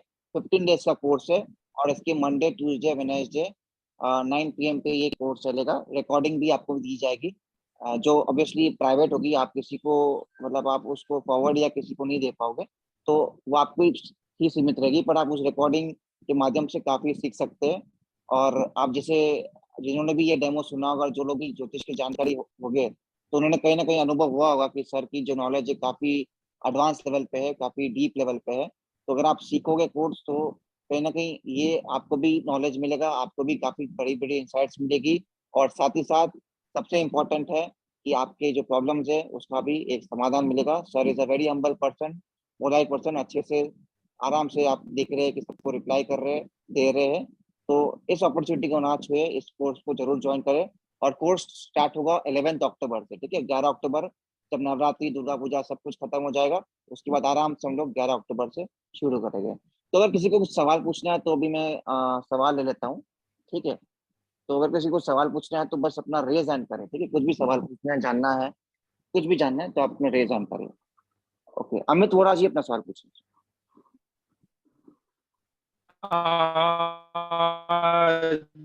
जय श्री कृष्ण सर। हेलो। नमस्ते। जय श्री- आपकी आवाज आपकी नहीं आ आवाज रही। हर हर कट रही है। महादेव, हर हर महादेव सर। हर हर महादेव, हर हर महादेव। बोलिए बोलिए। अच्छा सर, मैं ये पूछ रहा था कि अपने को जो जेमस्टोन्स पहनते हैं वो ये नक्षत्र के हिसाब से देख के पहन सकते हैं क्या? देखो, नक्षत्र नहीं, जेम स्टोन हम ग्रहों से पहनते हैं, जो ग्रह नक्षत्र से अकॉर्डिंग मजबूत होगा हाँ मतलब वही वही, जैसे कि वही। अभी हाँ, तो कोई इसमें नक्षत्र कोई सिर्फ एक कैलकुलेशन पार्ट है। नहीं नहीं, जैसे कि हाँ। अभी आज आपने ना एक बहुत अच्छी बात बताई थी वो हम्म, चंद्रदेव और शुक्रदेव की, कि अगर हम्म, वो बैठे अच्छी जगह पे बट उनके नक्षत्र के जो स्वामी है वो छठे में बैठे हैं तो वीक कर देते हैं ऐसा। जरूर तो जरूर। जैसे वो अभी हिसाब हमने से मेरे को। कुंडली देखी थी, उसमें जैसे इनका लग्न का उप नक्षत्र शुक्र था और वो 7वें घर में बैठा है मार्केस में, और मार्केस है, तो इनको हेल्थ रिलेटेड प्रॉब्लम आए तो हम उसके रत्न नहीं पहन सकते। समझ गए ना? चाहे वो शुक्र मालव्य नाम का पंच महापुरुष योग क्यों ना बना रहा हो। बात आ गई समझ में? हाँ बट मैं ये बोल हाँ। रहा था कि अभी समझो जर्नली बोलते हैं कि 6 8 12 में कोई ग्रह रहता है तो उसका रत्न नहीं पहनते। तो वो अगर मैं कोई। बताता हूँ, वो बताता हूँ। वो चीजें पुरानी हो गई है, अब आ गई है प्रेडिक्टिव एस्ट्रोलॉजी। यानी कि हमें क्या चाहिए आज? आप आपको मैं एक शब्द पूछता हूँ, क्या आपको लॉटरी नहीं चाहिए? क्या चाहिए कि नहीं चाहिए ना चाहिए सर। अभी? तो लॉटरी कहाँ से आती है बता दीजिए जरा। लॉटरी तो 11वां स्थान, पंचम नहीं, स्थान, ये सब देखा 8th हाउस जाता से है। आती है अच्छा। लॉटरी। हाँ 8 पंचम हाउस वही पांचवा। पंचम घर से जो पैसा आता है ना, वो क्या आता है? आपके घर में रिश्तेदार आए और आपको जो है 1000 का नोट दे गए, वो पंचम स्थान वाला है। 8वें घर वाला क्या है कि अचानक बैठे थे और लॉटरी लग गई, आपने लॉटरी खरीदी, दिवाली की लॉटरी लग गई और 1 करोड़ की लग गई, 600 मतलब 6 लाख की लग गई, 10 लाख की लग गई। तो 8वां घर लॉटरी है, 8वां घर पीएचडी है। 8वां घर क्या है कि आपका यहाँ पे जो है सेक्सुअल प्लेजर है। आज हर व्यक्ति सेक्सुअल प्लेजर के पीछे भाग रहा है भाई। 8वां घर क्या है? दहेज है। किसे दहेज नहीं चाहिए? तो 8वें घर का रत्न हम कब पहन सकते हैं? जैसे मान लीजिए आपका जमीन से जुड़ा हुआ कारोबार है, अब आपका जेमी स्टोन का ही कारोबार है, तो जेमी स्टोन कहाँ से आते हैं? भूगर्भ से, या फिर आपके जो है आपके यहाँ पे पहाड़ों से, या फिर आपके आते हैं समुद्र तल से। तो वो सब समुंदर से। 8वें घर से ही आएंगे ना। Okay okay. तो अब हम क्या करें? अब मान लीजिए आप कोई बहुत बड़े गायनिक डॉक्टर है, आप बहुत बड़े कोई होम्योपैथिक डॉक्टर है, तो आपको 8वें घर का ही रत्न पहनना पड़ेगा महाराज। समझ गए आप? तो वो 8वें ओके। घर का लाभ देता है। हमें वो देखना है कि मुझे जरूरत क्या है। अब आपको नौकरी चाहिए, तो नौकरी का घर कौन सा है? 6th house. तो 6th 6 हाउस, हाउस। तो आपको नौकरी चाहिए भाई। आपको मैंने कहा नौकरी चाहिए, लेकिन मेरिटल लाइफ में तनाव आ गया। आपको मेरिटल लाइफ में तनाव तो वैसे ही आ रहा है, मेरा नौकरी नहीं है, खर्चा नहीं चल रहा, मुझे नौकरी चाहिए। तो छठे घर का रत्न हम कैलकुलेट करके पहनाएंगे। मैं ये नहीं कह रहा आंख बंद करके, कैलकुलेट करके पहनेंगे, लाभ होगा। अब आपको नहीं विदेश बट जाना। साथ साथ हेलो। जी जी जी, अच्छा थोड़ा टाइम कम है हम लोग को, तो हाँ, फटाफट क्वेश्चन करते हैं। आपका जो भी रिमेनिंग क्वेश्चन है, जरूर। जो ग्रुप में आपको मीटिंग का लिंक मिला है तो वहीं पे ही कल इसकी सारी डिटेल्स, डेमो रिकॉर्डिंग दिया जाएगा। और इनकेस आपने कहीं और से ये मीटिंग लिंक ज्वाइन किया है, मतलब अगर आप कोई नक्षत्र के ग्रुप में नहीं है, ठीक है, तो जहाँ से भी आपको ये मीटिंग लिंक मिला है तो वहां से भी आपको इस व्हाट्सएप ग्रुप का लिंक वहां भी पोस्ट किया जाएगा। अगर कोई फ्रेंड या रिलेटिव आपको ये पोस्ट दिए है तो आप उनसे व्हाट्सएप ग्रुप का लिंक मांग लीजिएगा।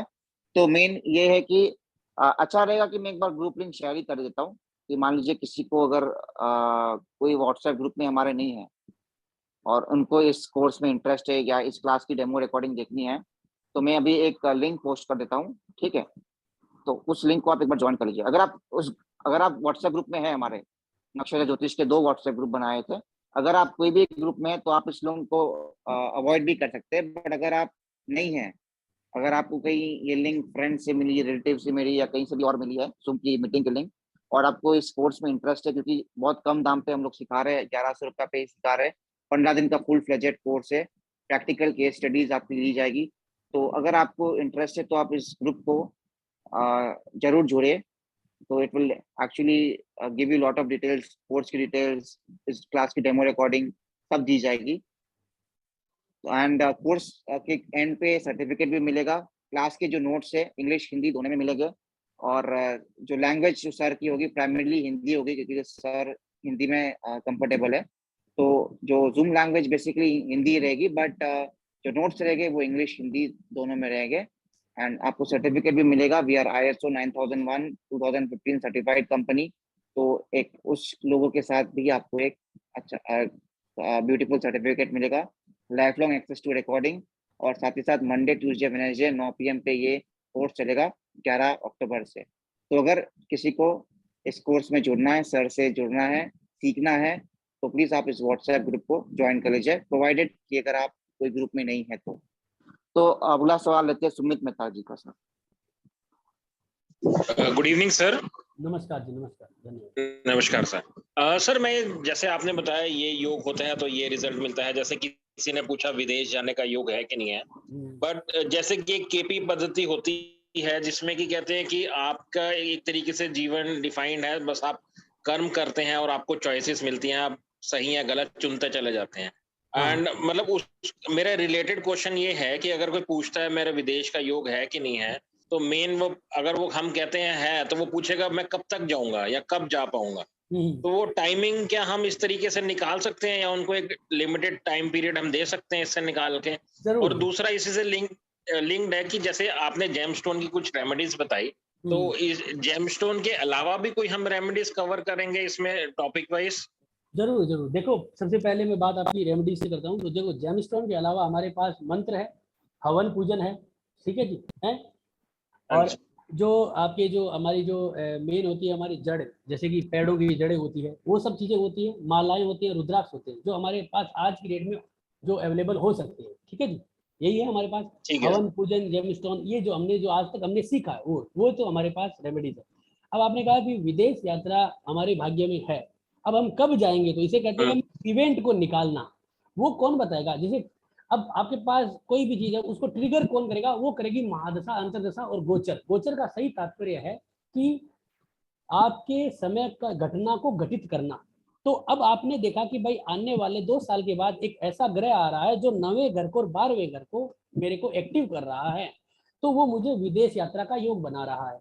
अब उस समय विदेश यात्रा का कारक ग्रह, जैसे हम देखते हैं कि कालपुरुष की कुंडली में नवमेश जो है वो गुरु होता है, 12वें घर का मालिक भी गुरु होता है, और राहु भी विदेश यात्रा का कारक है, तो और शुक्र भी विदेश यात्रा का कारक। अगर मान लीजिए गोचर में उस दशा अंतरदशा के मध्य में, जैसे मान लीजिए ये हमारी जन्म कुंडली की दशा है, जैसे ये जातिका है। अब हमने कहा कि भाई बुध की दशा में तेरे को 2024 में विदेश का योग मिलेगा। अब 2024 के समय पे कोई गोचर ऐसा आया जो हमारी जन्म कुंडली के 9वें घर में गुरु ने गोचर कर दिया, तो वो हम टाइम अगले को दे सकते हैं, और वो हम नक्षत्र से निकाल लेंगे कि हमारा जो ग्रह है केतु वो किस नक्षत्र में बैठा है, और उसके ऊपर अगर कोई ग्रह गोचर करता है तो हम कह सकते हैं कि भाई तुम्हारा इस समय ये टाइम पे जो है विदेश का योग बन जाएगा, और वो बन जाएगा। हम इस तरह से टाइम इवेंट को निकाल सकते हैं ट्रांजिट के द्वारा। ये हमारे पास इस सॉफ्टवेयर में ट्रांजिट है। मैं आपको ये पूरा का पूरा सॉफ्टवेयर जो है वो भी सिखाऊंगा।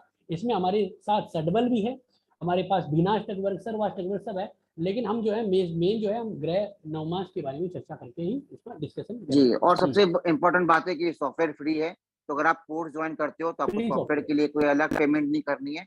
आप बस कोर्स ज्वाइन करिए, सीखिए, अपने प्रॉब्लम का समाधान करिए, सर से अच्छी गाइडेंस लीजिए, यही हमारा एम है। तो सिर्फ 1100 रुपये फीस है, 15 दिन का फुल फ्लेजेड 9 PM से मंडे टू वेडनेसडे कोर्स है। तो व्हाट्सएप ग्रुप देख पा रहे हैं, अगर आप ग्रुप में नहीं है, कोई भी व्हाट्सएप ग्रुप में हमारे, तो नक्षत्र के जो ग्रुप है उसमें अगर नहीं है तो आप इस ग्रुप में जरूर जुड़िए। राजेश कुमार अपना सवाल पूछे, और थोड़ा टाइम कम है तो इसलिए मैं थोड़ा फटाफट लोगों को म्यूट कर रहा हूँ, तो उसके लिए खेद है, बट बिकॉज टाइम कम है तो वी आर डूइंग दिस।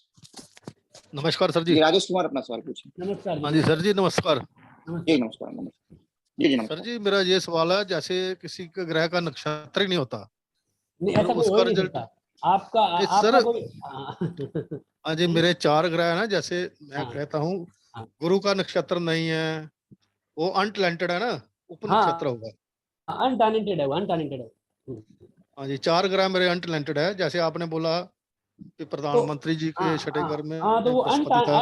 अगर वो अनटैलेंटेड है, इसका मतलब कि वो स्वावलंबी है, वो अपने ही रिजल्ट खुद ही देगा वो। ठीक है सर, ठीक है, बस यही पूछना था सर, बाकी आप बहुत हेलो जी जी हेलो। जी जी, आप कुछ बोल रहे थे सर? हाँ सर, आपकी आवाज कट गई। हाँ, उनकी आवाज अच्छे हैं, कट मैं गई, ज्वाइन कोई करूंगा, कारण आज ही होगा। करूंगा सहज। सर जी, जी जी जरूर जी, आपकी आवाज थोड़ी कट रही है, बट आई थिंक आप बोल रहे हैं कि आपको अच्छा लगा, तो थैंक यू वेरी मच। आप जरूर इस कोर्स को जुड़िए, और जो लोग भी यहाँ पे बैठे हैं, आप भी सब लोग इस कोर्स को जुड़िए, क्योंकि सिर्फ 15 दिन का खाली ये कोर्स नहीं है, ये एक्सपीरियंस है कि आपको नक्षत्र ज्योतिष में सही सही अनुमान कैसे किया जाता है, how you can learn it, how you can do remedies for your self, for others, सब होगा। और साथ ही साथ सर की गाइडेंस भी दी जाएगी। सर आप देख रहे हैं कितना पेशेंटली सबको रिप्लाई कर रहे हैं, अच्छे से प्यार से कर रहे हैं।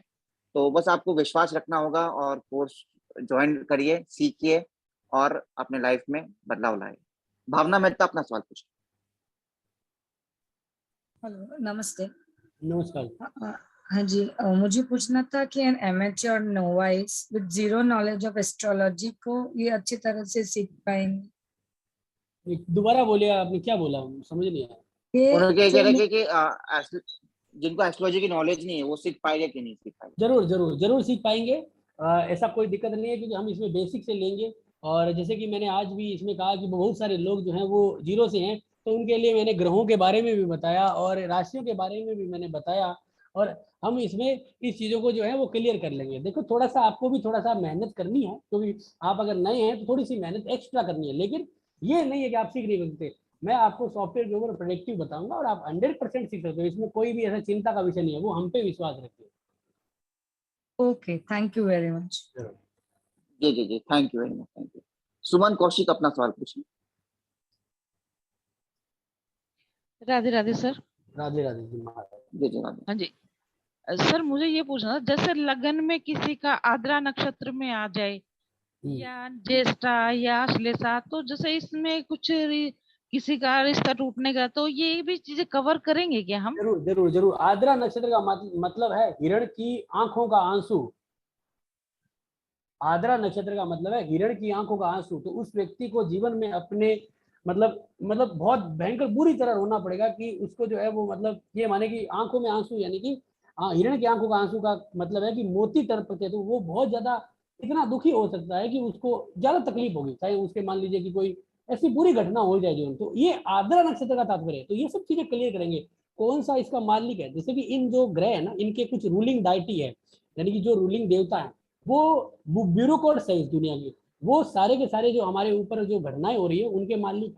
तो वो सब चीजें इसमें क्लियर आएगी। हमने जैसे इस कोर्स में बताया ना आपको, यहाँ पे देखिए आप कि ये देखिए यहाँ पे तीसरा लिया है ना हमने, ये रहा आपके, ये रहा इन डेप्थ स्टडी ऑफ 27 नक्षत्र इन Vedic astrology, nakshatra lord, deity, animal, element, caste और जेंडर। तो वो सारी चीजें हम इसमें कवर करेंगे। अच्छा, तो और सर ये जैसे हम ये चीजें भी कवर करेंगे क्या इसी कोर्स में? जैसे भकुट दोष होता है, जैसे ये जिस देखो नक्षत्र में आते देखो हैं, मैं तो बताता इस हूँ, टाइप का हाँ कुछ? हाँ। देखो आपका प्रश्न का उत्तर ये देखो, यहाँ पे है ना, ये रहा marriage and divorce prediction with remedies. तो मैरिज की जब हम चैप्टर पढ़ेंगे तो उसमें एक चैप्टर हमारा जो है वो आपका मैच मेकिंग का होगा। ठीक है जी, है ना। सर वो आपका वीडियो ऑफ हो गया है सर। हेलो, अब आ रही है? हाँ आ रहा है सर, अब आ रहा है। अब हेलो हेलो। हाँ जी हाँ सर। आपकी, हाँ आ रही वीडियो सर। तो इसमें जब मैरिज की हम बात करेंगे तो इसमें क्या हो रहा है कि आपका मैच मेकिंग भी आएगा। तो मैच मेकिंग में बुकुट और नाड़ी दोनों आते हैं। तो बुकुट और नाड़ी बनते ही नक्षत्रों से ही है। बुकुट में षडाष्टक योग है, नव पंचम, ये सब नक्षत्रों से ही तो बनता है। जी सर।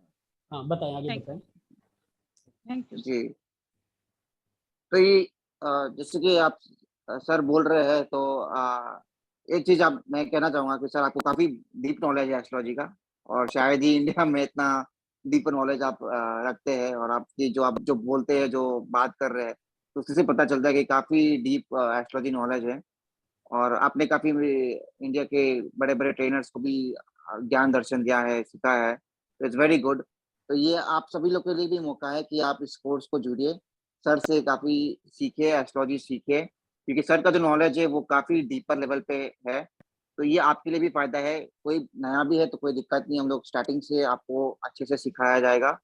तो ज्वाइन दिस व्हाट्सएप ग्रुप। अगर आप नक्षत्र के हमारे डेमो वाले ग्रुप में नहीं है तो इस ग्रुप को ज्वाइन करें। इस कोर्स की पेमेंट डिटेल्स, कैसे पेमेंट करना है, कैसे इस क्लास का डेमो रिकॉर्डिंग, सब इसमें आपको दिया जाएगा। ठीक है, तो अब YA ये कौन है पता नहीं, या ऐसे लिखा हुआ है, आप सवाल पूछिए अपना। हाँ जी सर, नमस्ते सर। ये नमस्कार पूछ रहे महाराज। थे, तो जैसे नक्षत्र 27 बताएंगे, इसके जो पारा है टोटल करके 108 है, इनके नहीं, वो नहीं डीपली आएंगे। विवरण होगा? नहीं वो नहीं आएंगे, नहीं है, वो नहीं है। चलो, और वो नहीं दूसरा आएंगे, सर, क्योंकि उनको करने में हमें 6 महीने लग जाएंगे, और उनको सीखने वाले भी नहीं है और ना हम सिखाने वाले भी नहीं है। हाँ, क्योंकि वो बहुत साहब लंबा 6 हो महीने जाता तो है। नहीं लगते साहब, 6 महीना तो नहीं लगते। महाराज 6 महीने ठीक है कि कैलकुलेटर में लग जाएंगे। एक दिन की क्लास में 2 इजीली नक्षत्र निकलते हैं, नहीं, इसलिए वो मैंने बहुत पूछा। लंबा चैप्टर हो जाएगा, वो हमारा कोर्स हो नहीं सकता, मैं माफी चाहूंगा, वो नहीं हो सकता। जो वो चीज तो नहीं सर है वो उसके लिए नक्षत्र से रिलेटेड है ना सर, फिर वो फायदा नहीं मिलेगा ना हमको। जो नहीं, चीज चाहिए, वो जो जो चीज से जो चीज चाहिए नक्षत्र की डीपली, आप बोले ना डीपली ज्ञान देंगे, तो वो हाँ, लेना चाहिए ना। नहीं तो नहीं वो वो जो डीपली मिला नहीं ना, ऊपर ऊपर का तो सब जगह मिल जाता है सर।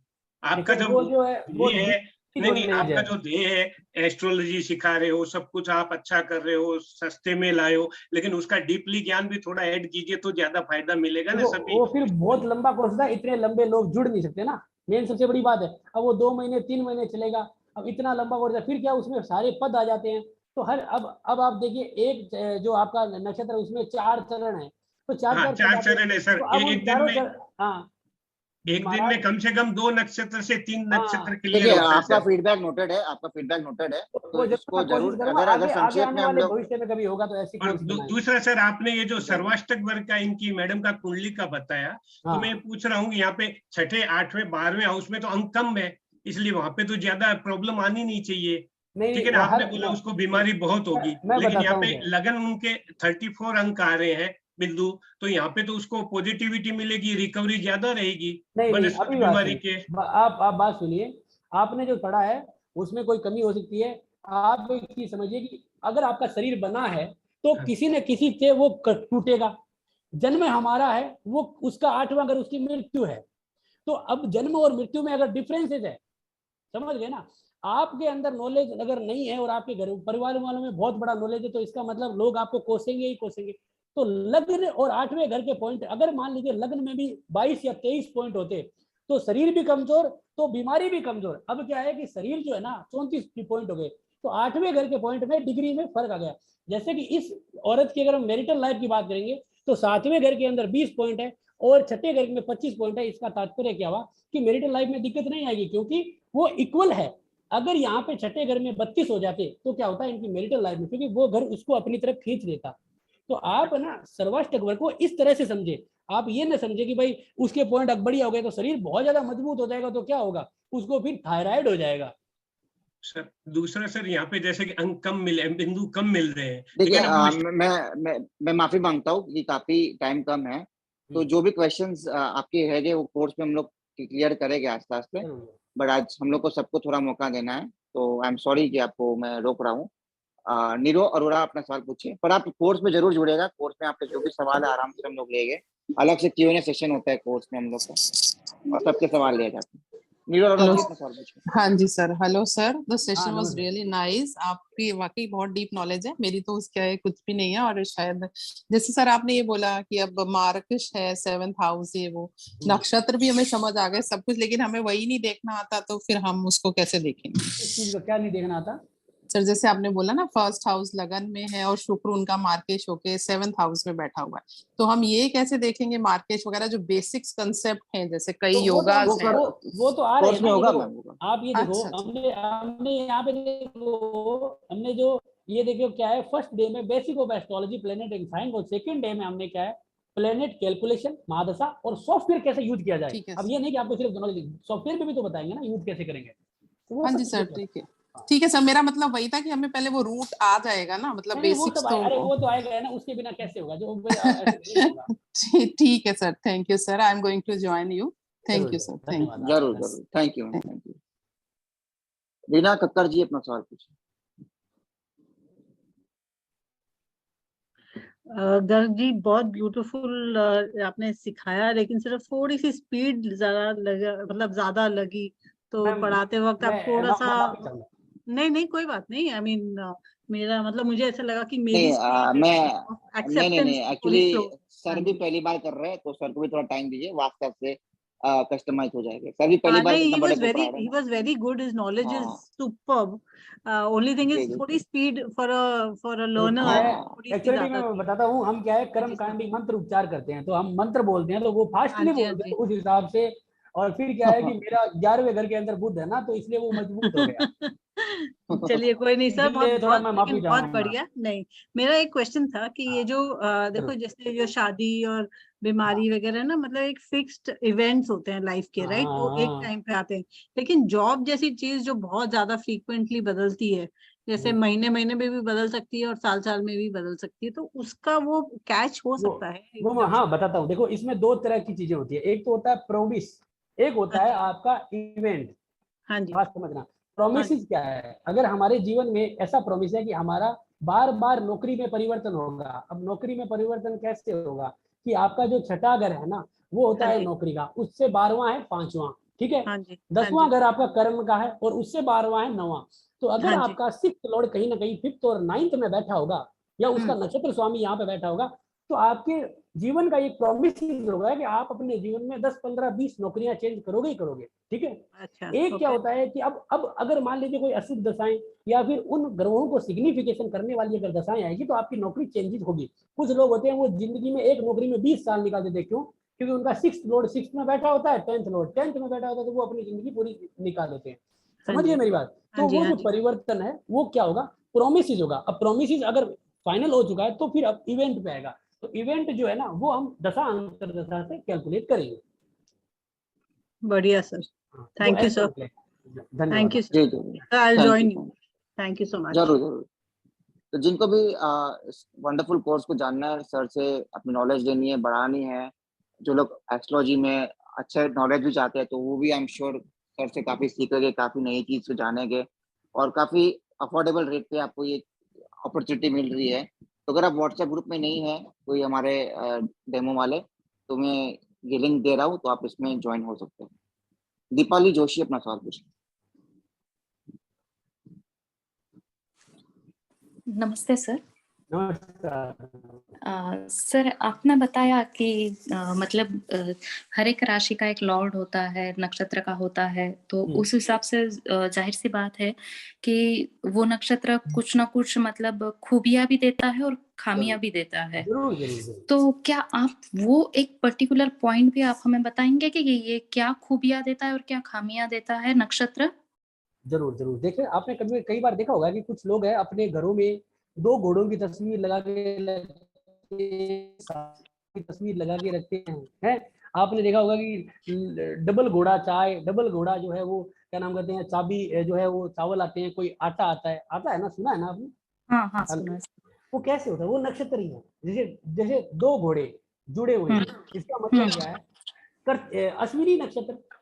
अच्छा अच्छा अच्छा। समझ हाँ गए ना? वही। अब कई बार आप देखिए गले के अंदर कोई लोग है ना, वो तलवार पहन के रखते हैं, कई लोग जो है वो आपका कुल्हाड़ी पहन के रखते हैं। इसका मतलब क्या है? कृत्तिका नक्षत्र। तो अब इनका क्या है, रेमेडीज के ऊपर प्रयोग करते हैं, समझ गए ना? और इन नक्षत्रों का हम काम भी कर सकते हैं। वो क्या सब चीजें ना बारीकी से आ जाती है। अब इसका फलादेश करने का जो तरीका है, कैसे हम इसको करेंगे, वो सब चीजें इसके अंदर आ जाती है।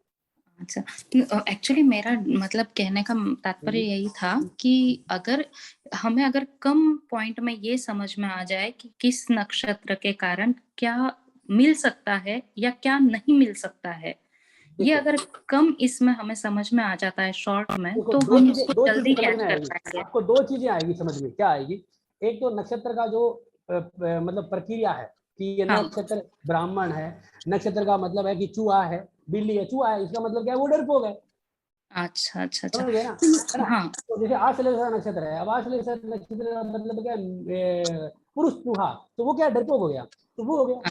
अब वो क्या डरपोक है, तो इसलिए मतलब आश्लेषा नक्षत्र में कोई ग्रह है तो वो काम करने में डरेगा। जैसे इसका मंगल है, मतलब ताकत है, लेकिन आश्लेषा नक्षत्र इसका मतलब डरपोक है, तो वो डरपोक हो जाएगा। तो आपको ये चीज समझ। दूसरा, इसका नक्षत्र स्वामी से आप ये पकड़ोगे कि वो व्यक्ति कहाँ बैठा है। अच्छा, वही सर, ये जो आप ये जो पॉइंट बताया ना, जैसे चूहा है या पुरुष चूहा है या वो डरपोक होता है, तो ये जो लिंक्स है, ये जो पॉइंट है, ये हमें डिटेल में मिलेगी ना कोर्स में सब? हम तो सब बताएंगे और आपको ये सब प्रोवाइड करवाएंगे। जब इन्होंने कोर्स बनाया तो ये इनकी रिस्पॉन्सिबिलिटी, आप चिंता क्यों करते हो, और हमारी रिस्पॉन्सिबिलिटी है ये। जब हम कोई कोर्स चला रहे हैं, आपको सर्टिफिकेट दे रहे हैं, ISO सर्टिफिकेट दे रहे हैं, तो फिर इसके लिए आप चिंता करने की आवश्यकता नहीं है। आपको अपनी मेहनत करनी है, हमारी तरफ से पूरा पक्का 100% सपोर्ट है। जी जी जी, thank you very much sir. और काफी अच्छा नॉलेज है आपको, और जिनको भी इस वंडरफुल अपॉर्चुनिटी को अवेल करना है, इस व्हाट्सएप ग्रुप जो चैट बॉक्स में है उसको ज्वाइन करिए। और कल इस कोर्स के डिटेल्स, इसके टाइमिंग्स ऐसे तो मैंने बता दिया, बट फिर भी वहाँ पे संक्षेप में सारा डिटेल्स आ जाएगा। तो इस कोर्स को जरूर ज्वाइन करिए, सर से आप नॉलेज लीजिए, अपने लाइफ में भी हम लोग प्रैक्टिकल केस स्टडीज ले जाइए, और कोशिश करेंगे कि सबकी केस स्टडीज क्लास के दौरान ली जाएगी, और अगर नहीं भी ली जाती तो कुछ एक अलग टाइम लगा के हम लोग ले लेंगे। तो we will try our best. तो आप इस बस जुड़े और अपने लाइफ में बदलाव लाए, सीखे। सीखना इम्पोर्टेंट है, तो जिनको भी इंटरेस्ट है तो प्लीज व्हाट्सएप ग्रुप को ज्वाइन करो। प्रमिला आमीन जी अपना सवाल पूछिए।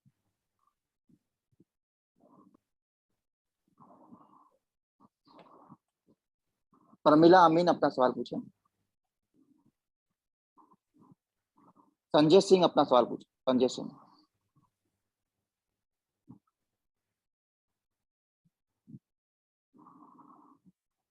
संजय सिंह अपना सवाल पूछे। सविता चौहान अपना सवाल पूछे। नमस्कार सर। जी जी, नमस्कार नमस्कार।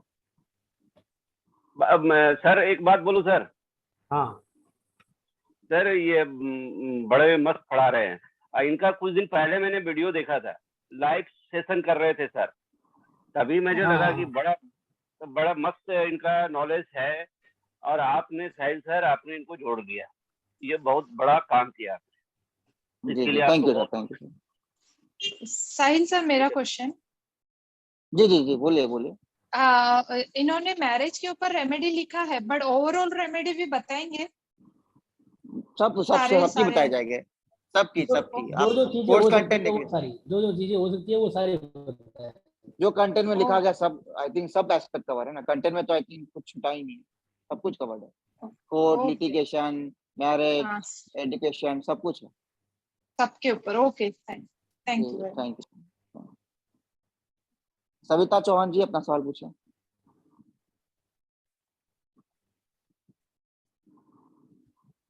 सविता चौहान जी। नमस्ते। हाँ नमस्कार, आपकी आवाज क्लियर नहीं आ रही है। Hello hello. जी आपकी आवाज क्लियर नहीं आ रही है, क्लियर नहीं है आपकी आवाज। हेलो जी बोलिए बोलिए बोलिए बोलिए। हाँ बोलिए मैम, बोलिए। हेलो। हाँ जी सर, अपनी बेटी के बारे में पूछना है सर का 1998 शाम के 5:40। आवाज क्लियर नहीं आ रही। देखिए अभी हम लोग कुंडली विश्लेषण नहीं कर रहे, तो जब आप कोर्स ज्वाइन करोगे तब हम लोग इसकी विश्लेषण करेंगे, ठीक है। वो कोई अपना पर्सनल क्वेश्चन पूछ रहे थे, पर अभी वो टाइम नहीं है उसका। तब कोर्स ज्वाइन करिए, उसमें डेफिनेटली हम लोग इस पर करेंगे और देखेंगे। बलविंदर कौर जी अपना सवाल पूछिए।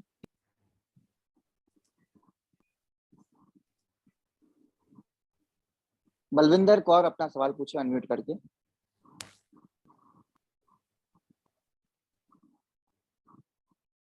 कवि जी सवाल पूछिए। कविश्वर, कविश्वर।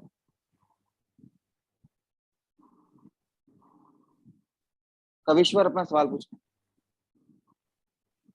नताशा जी अपना सवाल पूछे। नताशा। Hi sir. जय हाँ, जय श्री कृष्ण।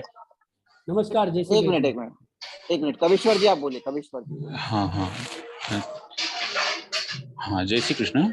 हाँ जय श्री कृष्ण।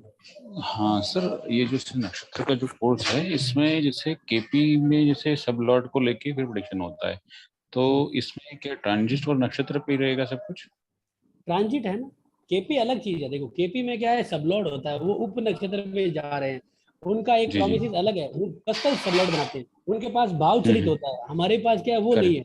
हम लोग क्या कर रहे हैं कि हम जो है ना मतलब अलग चीज वो बनी है विषमत्री महादशा के ऊपर, और हम जो काम कर रहे हैं ना वो कर रहे हैं अपना जो वैदिक ज्योतिष है, जो ओरिजिनल वैदिक ज्योतिष है उस पे काम कर रहे हैं। समझ गए ना मेरी बात? ओरिजिनल वैदिक ज्योतिष है। आजकल जो लोग वैदिक ज्योतिष को क्या है खत्म कर दिए, क्योंकि वो सिर्फ इतना से आ गया कि कुंडली इतनी सी देते हैं और पूछते हैं मेरा शुक्र कहाँ है, क्या होगा गुरुजी, मैं क्या गवर्नमेंट नौकरी बनेगी, तो वो नहीं है। अब हम थोड़ा सा उसको प्रेडिक्टिव चीज पे लेके आए। ओके, तो ये ट्विंस के लिए भी चलेगा सर? ट्विंस में भी मान लो हॉरोस्कोप सेम आता है या 5 से 6?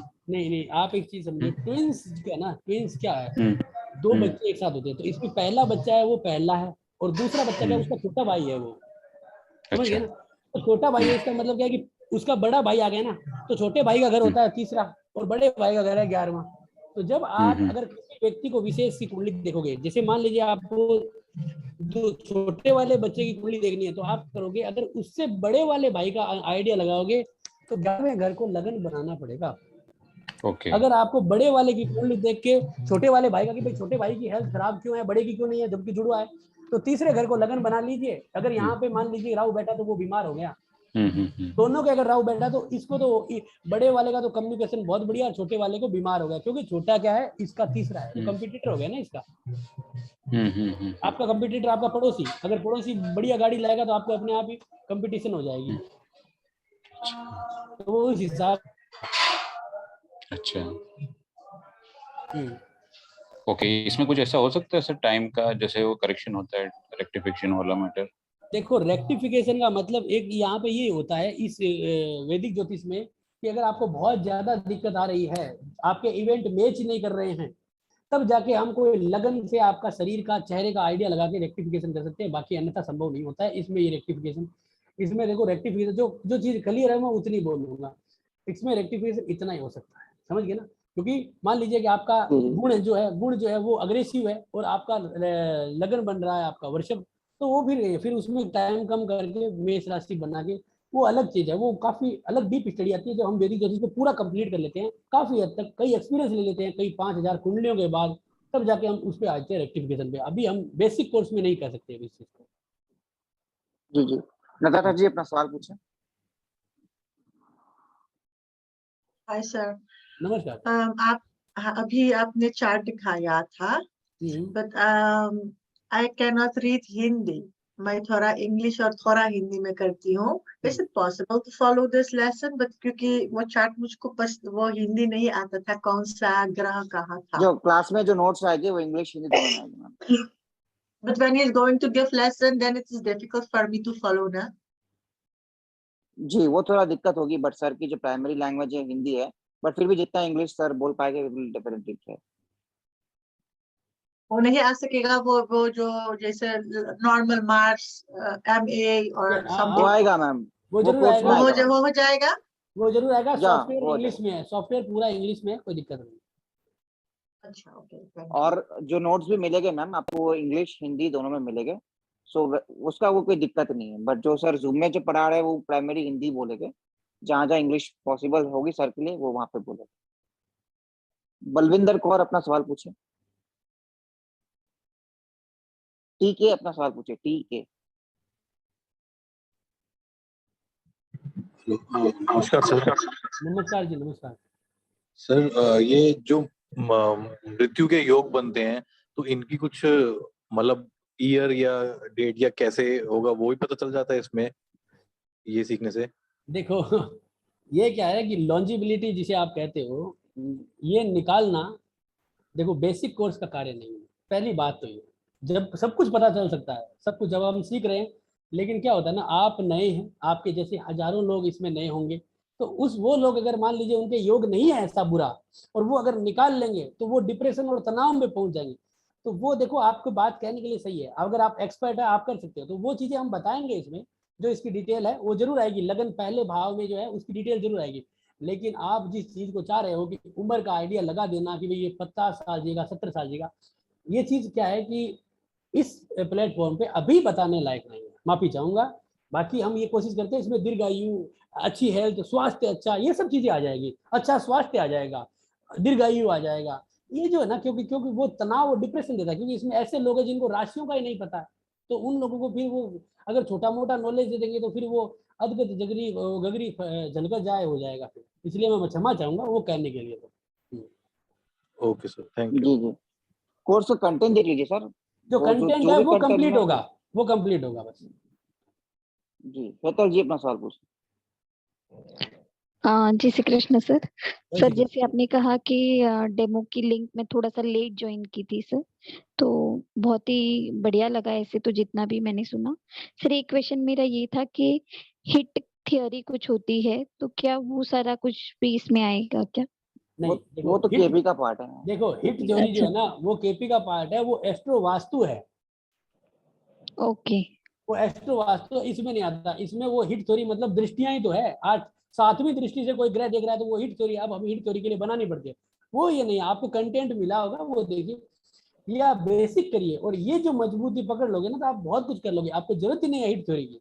जरूरत क्या है हिट थ्योरी की? जब हम विदेश क्यों जाए, जब हमारे गाँव में हमारे शहरों में अच्छी जो चीजें हैं, तो समझ गए ना।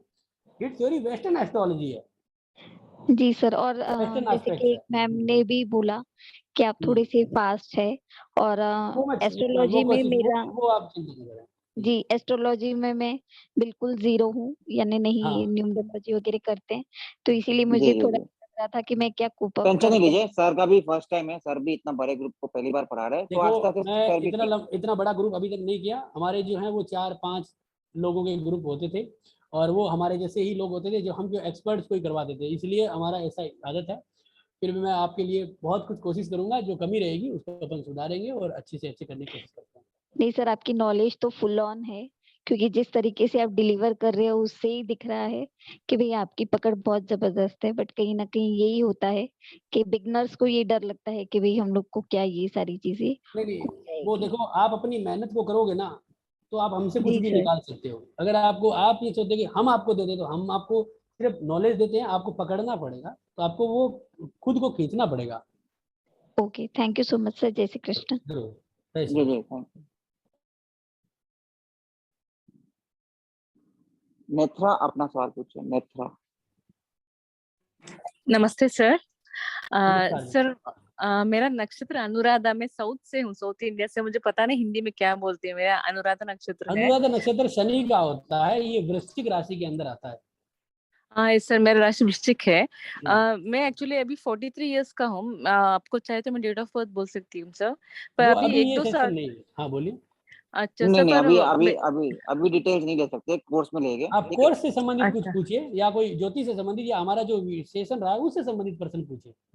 हाँ अच्छा, नहीं मेरा पर्सनल था ये, मेरे वात रोग जैसे भी मुझे जी पैर जी, में दर्द हो रही थी, इसके बारे में मुझे पूछना था, तो वो नहीं नहीं कोर्स में पूछ नहीं नहीं, उसका उसका उसका समय अलग आएगा जब आप कोर्स ज्वाइन करेंगे, तो हम लोग प्रैक्टिकल उसका एग्जाम्पल जब केस स्टडी लेंगे तो उसमें हम लोग समझेंगे कि ऐसा क्यों हो रहा है और क्या हम लोग कर सकते हैं, ठीक है। तो पद्मा नभा वी, प्लीज अपना सवाल पूछिए। पद्मन बी, पद्मन।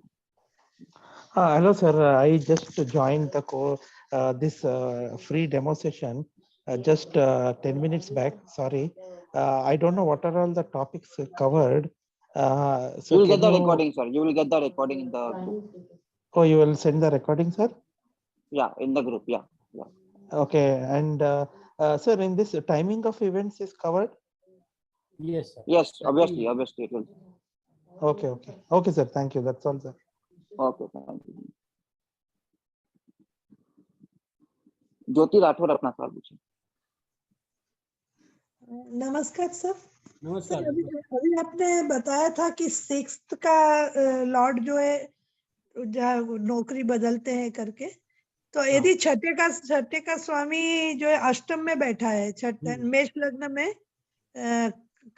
बुध का 6th है, तो वो उसका स्वामी जो बुध है वो 8वें में बैठा है, और बुध ज्येष्ठा नक्षत्र में है। बुध ज्येष्ठा नक्षत्र में जी, वो और अपने ही नक्षत्र में। मंगल भी अष्टम में है लग्नेश। मानसिक तनाव, चिंताएं देगा, और नौकरी के कारण उसको पॉलिटिक्स होगी। अच्छा, अभी या फिर वो या फिर पीएचडी या डॉक्टरी की पढ़ाई कर सकता है। वो बाकी ग्रहों को देख के आंकलन लगाया जाता है, लेकिन इस तरह की घटनाएं जातक के साथ घटित होती है। अच्छा, अभी तो वो इंजीनियर जॉब करता है। हाँ, तो और वो इंजीनियर जो करता है, भगवान करे अच्छा चले, लेकिन जिंदगी जो है वो काफी लंबी होती है। तो इसमें इवेंट जो ट्रिगर है, जो मतलब कि जो घटनाएं हैं, वो गोचर कभी भी कर सकता है, क्योंकि हमने बहुत सारे देखे हैं जो 40-50 सालों की उम्र तक काफी अच्छा रहा है, लेकिन जब कोई अशुभ ग्रह आए तो उनको एक्टिव किया, गोचर ने एक्टिव किया, तो वो घटनाएं घटित हो गई। तो वो तनाव देती है। अब वो इंजीनियर है तो उसके लिए फायदेमंद है, लेकिन वो और भी बाकी चीजें अगर जुड़ेगी तो वो दिक्कत देती है। और दशम में स्वराशि का शनि है सर। देखो, ये जो सेशन है, मैं माफी चाहूंगा, ये वो जो है ना, वो कुंडली बताने वाला सेशन नहीं है। वो मैम आप कोर्स ज्वाइन करें, कोर्स में लिया जाएगा ना, आप चिंता क्यों कर रहे हैं? तेजेंद्र छाबड़ा जी अपना सवाल पूछिए। Hello, good evening sir. नमस्कार जी। नमस्कार नमस्कार सर, नमस्कार। आज का सेशन देखा, बहुत बहुत बढ़िया लगा सर, आपकी नॉलेज बहुत बढ़िया है, वेरी डेप्थ नॉलेज सर। तो मैंने भी सर एस्ट्रोलॉजी के कोर्सेज किए हैं, काफी किए हुए हैं, तो आईकस से किए हुए हमने। जी जी जी। तो बट मैं चाहूंगा, मैं आपके साथ जुड़ना चाहूंगा, ये वाला कोर्स करना चाहूंगा। साहिल जी बहुत बढ़िया किया आपने, इनको लेकर आ गए आप। जरूर, thank you sir, thank you sir. बहुत अच्छा कोर्स है सर। और मुझे इससे कंटेंट्स आप भेज देंगे और ग्रुप में भेजेंगे कंटेंट्स क्या?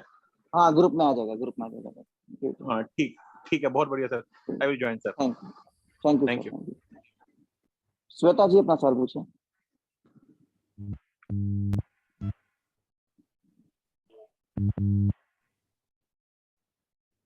हाँ जी बोले मैम, आपकी आवाज नहीं आ रही। मैम आपकी आवाज ही नहीं आ रही है, तो आप बाद में पूछ लीजिएगा जब ग्रुप खुलेगा तब। चिन्नी सेठी अपना सवाल पूछे। Sir, namaste. I am from South India. Hello, can you hear me? या सर, ये जो है ना, आपने जो कुंडली दिखाता है ना, it is quite different from our south Indian कुंडली। जो ये सब थियरी सब सेम होता है, प्रेडिक्शन, और इट्स क्वाइट डिफरेंट सर? इसमें दोनों कुंडली आ जाती है। आप यहाँ पे सेटिंग कर देंगे जिसमें कि एक इधर नॉर्थ इंडियन और इधर साउथ इंडियन, दोनों तरह की कुंडलियां आ जाएगी। 2 चार्ट इसके अंदर अप्लाई होता है। Okay, the characteristic will be the same, right? हाँ, एकदम सेम होगा। जैसे इसके अंदर एक सेटिंग होती है, वो मैं आपको देख के बता दूंगा। इसमें क्या होता है ना कि हाँ, इसमें कुछ ऐसी सेटिंग होती है, वो मुझे पता है, तो वो करके आपकी दोनों कुंडलियां आ जाएगी। इधर जैसे नेटल चार्ट जो है वो वैदिक का है, तो इधर साउथ इंडिया का भी आ जाएगा।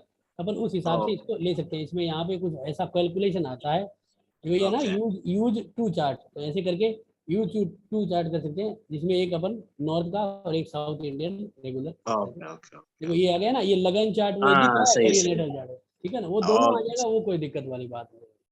So concept is same, only the presentation is different. सही है ना? वो आप इस तरीके से समझ सकते हैं कि भाई जो लगन केतु जो 10वें घर में बैठा है, वो यहाँ पे भी बैठा है, वो इस हिसाब से समझते हैं। वो आप देख लीजिएगा। course sir will start from the basic, how to read the kundli, we will teach for model. Okay. Thank you sir, thank you. Shri Soumitra अपना सवाल पूछिए। हाँ गुरुजी प्रणाम। आपका ये क्लास, सर ये क्लास तो ज्वाइन करना है, क्योंकि मैं भी नक्षत्र ज्योतिष करता हूँ, बट मेरा सिस्टम इज कम्प्लीटली डिफरेंट।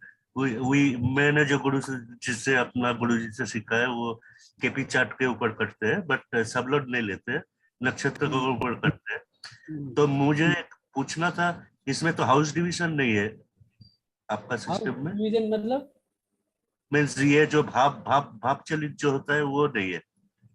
वो नहीं है। नहीं, ये वैदिक पे चल रहा है, वैदिक। ये वैदिक, यदि इस पे देखो, इस पे ये भाव चलित कैसे आएगा, क्योंकि भाव चलित वैदिक ज्योतिष का है। यहाँ पे क्या होता है ना, यहाँ पे निरायण भाव चलित नहीं, ये भाव चलित इसमें भी आता है। जैसे अपन यहाँ पे भी ये भाव चलित ले सकते हैं, ये भाव चलित आ गया ना, लेकिन अपन क्या करेंगे, इसमें जो है ना वो भाव चलित नहीं रहेंगे, समझ गए ना, क्योंकि हमारा जो है ना यहाँ पे अलग मैटर है, क्योंकि ये श्रीपति मेथड है, वो निरायण भाव चलित है, अपन वो नहीं करते। उसमें क्या है ना कष्ट हाउस लेने पड़ते हैं। जैसे ये 8 डिग्री का हाउस है, हम एक्यूरेट बना रहे हैं, उसमें आपको अगर बनाओगे ना तो ये क्या करेंगे कि एक्यूरेट नहीं बनेंगे, इसमें फिर 8 डिग्री से 8 डिग्री चलेंगे, अलग से हो जाएगा। और सर मुझे पूछना है, इसमें होरारी इंक्लूसिव है? नहीं, देखो आपके पास जो है ना कोर्स क्या क्या है, वो उतना ही है इसमें। सर नक्षत्र ज्योतिष पे ये कोर्स है सर, होरारी के कोर्स नहीं सर। अच्छा ठीक है। होरारी जो है ना वो आपका अलग आता है। अच्छा। और ये सॉफ्टवेयर ये मिलेगा? ये आपको फ्री है, आपको बता देंगे, साहिल जी बता देंगे, डाउनलोड कर लीजिएगा। ओके सर, नमस्ते। ठीक है जी, क्योंकि काफी लोग एस्ट्रोलॉजी का कोर्स करते हैं बट पता चलता है कि पेड है तो वहाँ भी उनको पैसा देना पड़ता है, बट यहाँ पे सबसे अच्छी बात है कि फ्री सॉफ्टवेयर है। मानसी खन्ना, आपका सवाल पूछिए। नमस्ते सर। नमस्कार नमस्ते नमस्कार। साहिल सर। हाँ सर आपका नमस्कार। सेशन तो बहुत अच्छा रहा और मैंने आपकी वीडियोस भी देखी हैं, वो भी बहुत अच्छी हैं।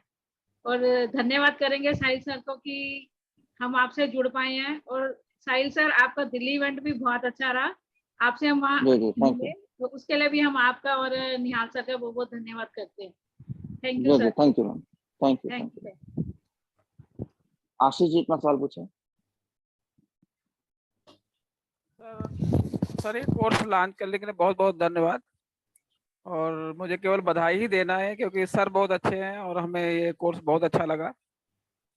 जरूर क्योंकि जरूर, मैंने थैंक भी यू सर, कई थैंक लोगों यू। से थोड़ा बहुत जानकारी रखता हूँ, लेकिन जो सर का जो पढ़ाने का मेथड है वो लाजवाब है सर।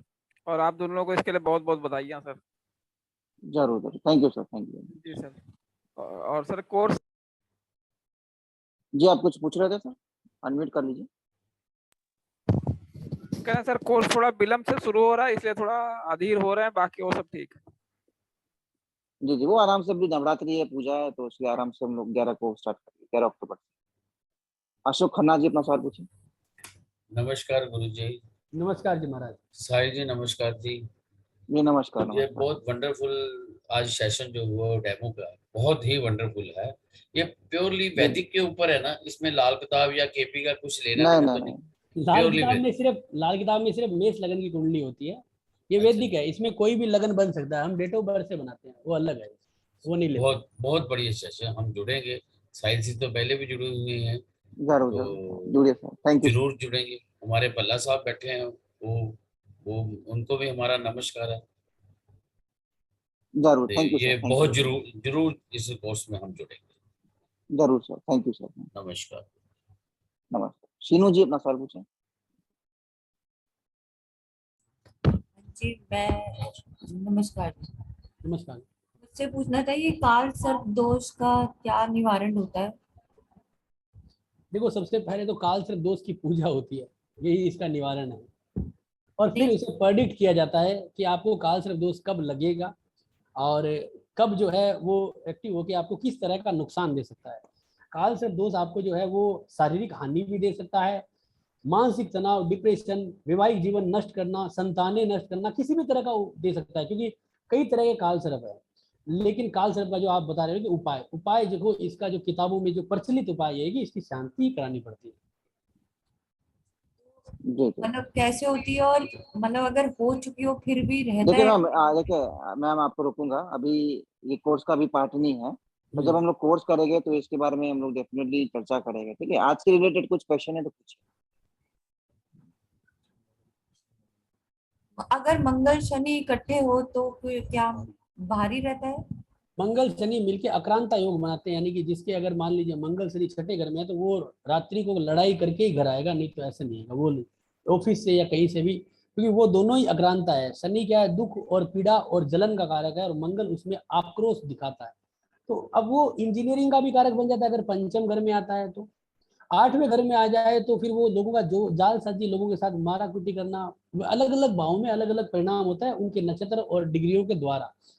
अब ये लेकिन होता है बुरा योग है ये। अब वो लाभ भी देता है, जैसे कि सिविल इंजीनियर बना देता है, प्रॉपर्टी डीलर बना देता है, बहुत बड़ा कोई जैसे आपके अब्दुल कलाम जैसा कोई बड़ा साइंटिस्ट भी बना देता है, तो ये भी है। लेकिन वो देखो, हर ग्रह डिग्री जुड़ा हुआ है अपने नक्षत्रों से, नक्षत्र जहां बताएगा उस तरीके से वो रिजल्ट देगा। तो उस चीज को आप समझे, एक चीज को मत पकड़े कि वो क्या रिजल्ट देगा, समझ गए ना आप। जी सर, कुशल जी अपना सवाल पूछिए। Good evening sir, thank you for launching this course. जी सर, नमस्ते सर। मुझे पूछना था कि जो ये जगन्नाथ होरर सॉफ्टवेयर है, ये तो जनरली लैपटॉप या स्क्रीन पे ही वर्क करता है ना, या मोबाइल पे भी वर्क करेगा? मोबाइल पे नहीं कर रहे, लेकिन मोबाइल पे आप एस्ट्रो सेज कर सकते हो, या ऐसे बहुत हाँ, सारे तो सॉफ्टवेयर आते हैं, वो कोई मुझे भी ले लीजिए ना, जगन्नाथ एक्चुअली वाला से बढ़िया बढ़िया हाँ, अच्छे हैं। सही। तो क्या हम जब इस पे कर रहे होंगे तो आप एस्ट्रो सेज पे भी थोड़ा बहुत बता वो सकते हैं, नहीं हो कुछ सकता, टाइम आप देखो दे? मैं क्षमा चाहूंगा, क्योंकि इसलिए क्योंकि हम एक लैपटॉप पे ही सब बता सकते हैं ना, क्योंकि हमारा जो सॉफ्टवेयर है, या आप अपनी चीज करके आपके कॉन्सेप्ट क्लियर हो गए ना कि आपको कुंडली कैसे बनानी है। सॉफ्टवेयर में क्या रखा है, आप चाहे मारुति चलाएं, चाहे हुंडई चलाएं, या कोई भी तरह गाड़ी चलाएं, आपको कॉन्सेप्ट क्लियर हो गया ना, बस कहानी वहां पे है। अब जगन्नाथ हो रहा हो, चाहे वो कुंडली चक्रा हो, चाहे वो कोई सा भी पराशर ज्योतिष हो, आपको कॉन्सेप्ट आना चाहिए। आप सीखे, सॉफ्टवेयर चलाना मत सीखे, सॉफ्टवेयर तो एक बेसिक नीड है, वो चीज है बस। हाँ तो सर आप बेसिक्स एक्चुअली बता पाएंगे क्या? आपको बताया है ना, इस कंटेंट में हमने सॉफ्टवेयर को डाला है, जिसमें हम अपना तरीके से इस जगन्नाथ होरा को यूज करना बताएंगे। आप अपने द्वारा किसी भी सॉफ्टवेयर, और आप चाहोगे तो एस्ट्रो सेज के अंदर भी थोड़ा सा समय लेके वो भी बताने की कोशिश करेंगे। एक्चुअली सर हूँ भी मैं एस्ट्रो सेज पे एनरोल्ड, और वो मोबाइल से मैं यूज करती हूँ, तो नक्षत्र से थोड़ा सा जरूर उसका भी बता देंगे, वो सिंपल है, एस्ट्रो सेज सिंपल उसके है। नीचे उसके नीचे कुंडली के नीचे डिग्रियां होती है, बस उसको पकड़ो, 15 डिग्री पे कौन सा नक्षत्र है, हाथों हाथ बताएगा वो, उसमें चिंता की विषय नहीं है। और सर बता देंगे सर, वो छोटा टाइम है सर। हाँ सर, वो आप प्लीज इंक्लूड करवा दीजिए ना सर, अगर छोटा टाइम है जरूर क्योंकि एस्ट्रो सेज ज्यादा लोग यूज करते हैं और मोबाइल पे रहता है ना, तो बहुत इजीली यूज हो जाता है। हाँ जी।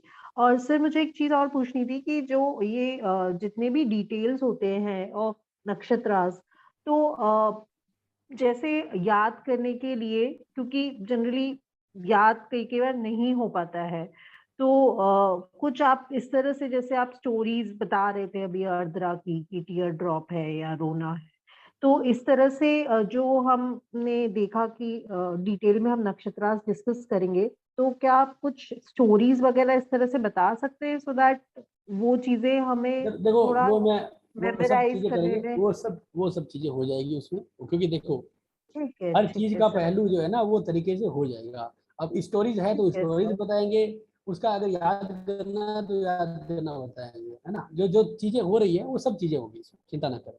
जी sir, thank you so much sir, I will definitely join the course. Good thank night you, sir.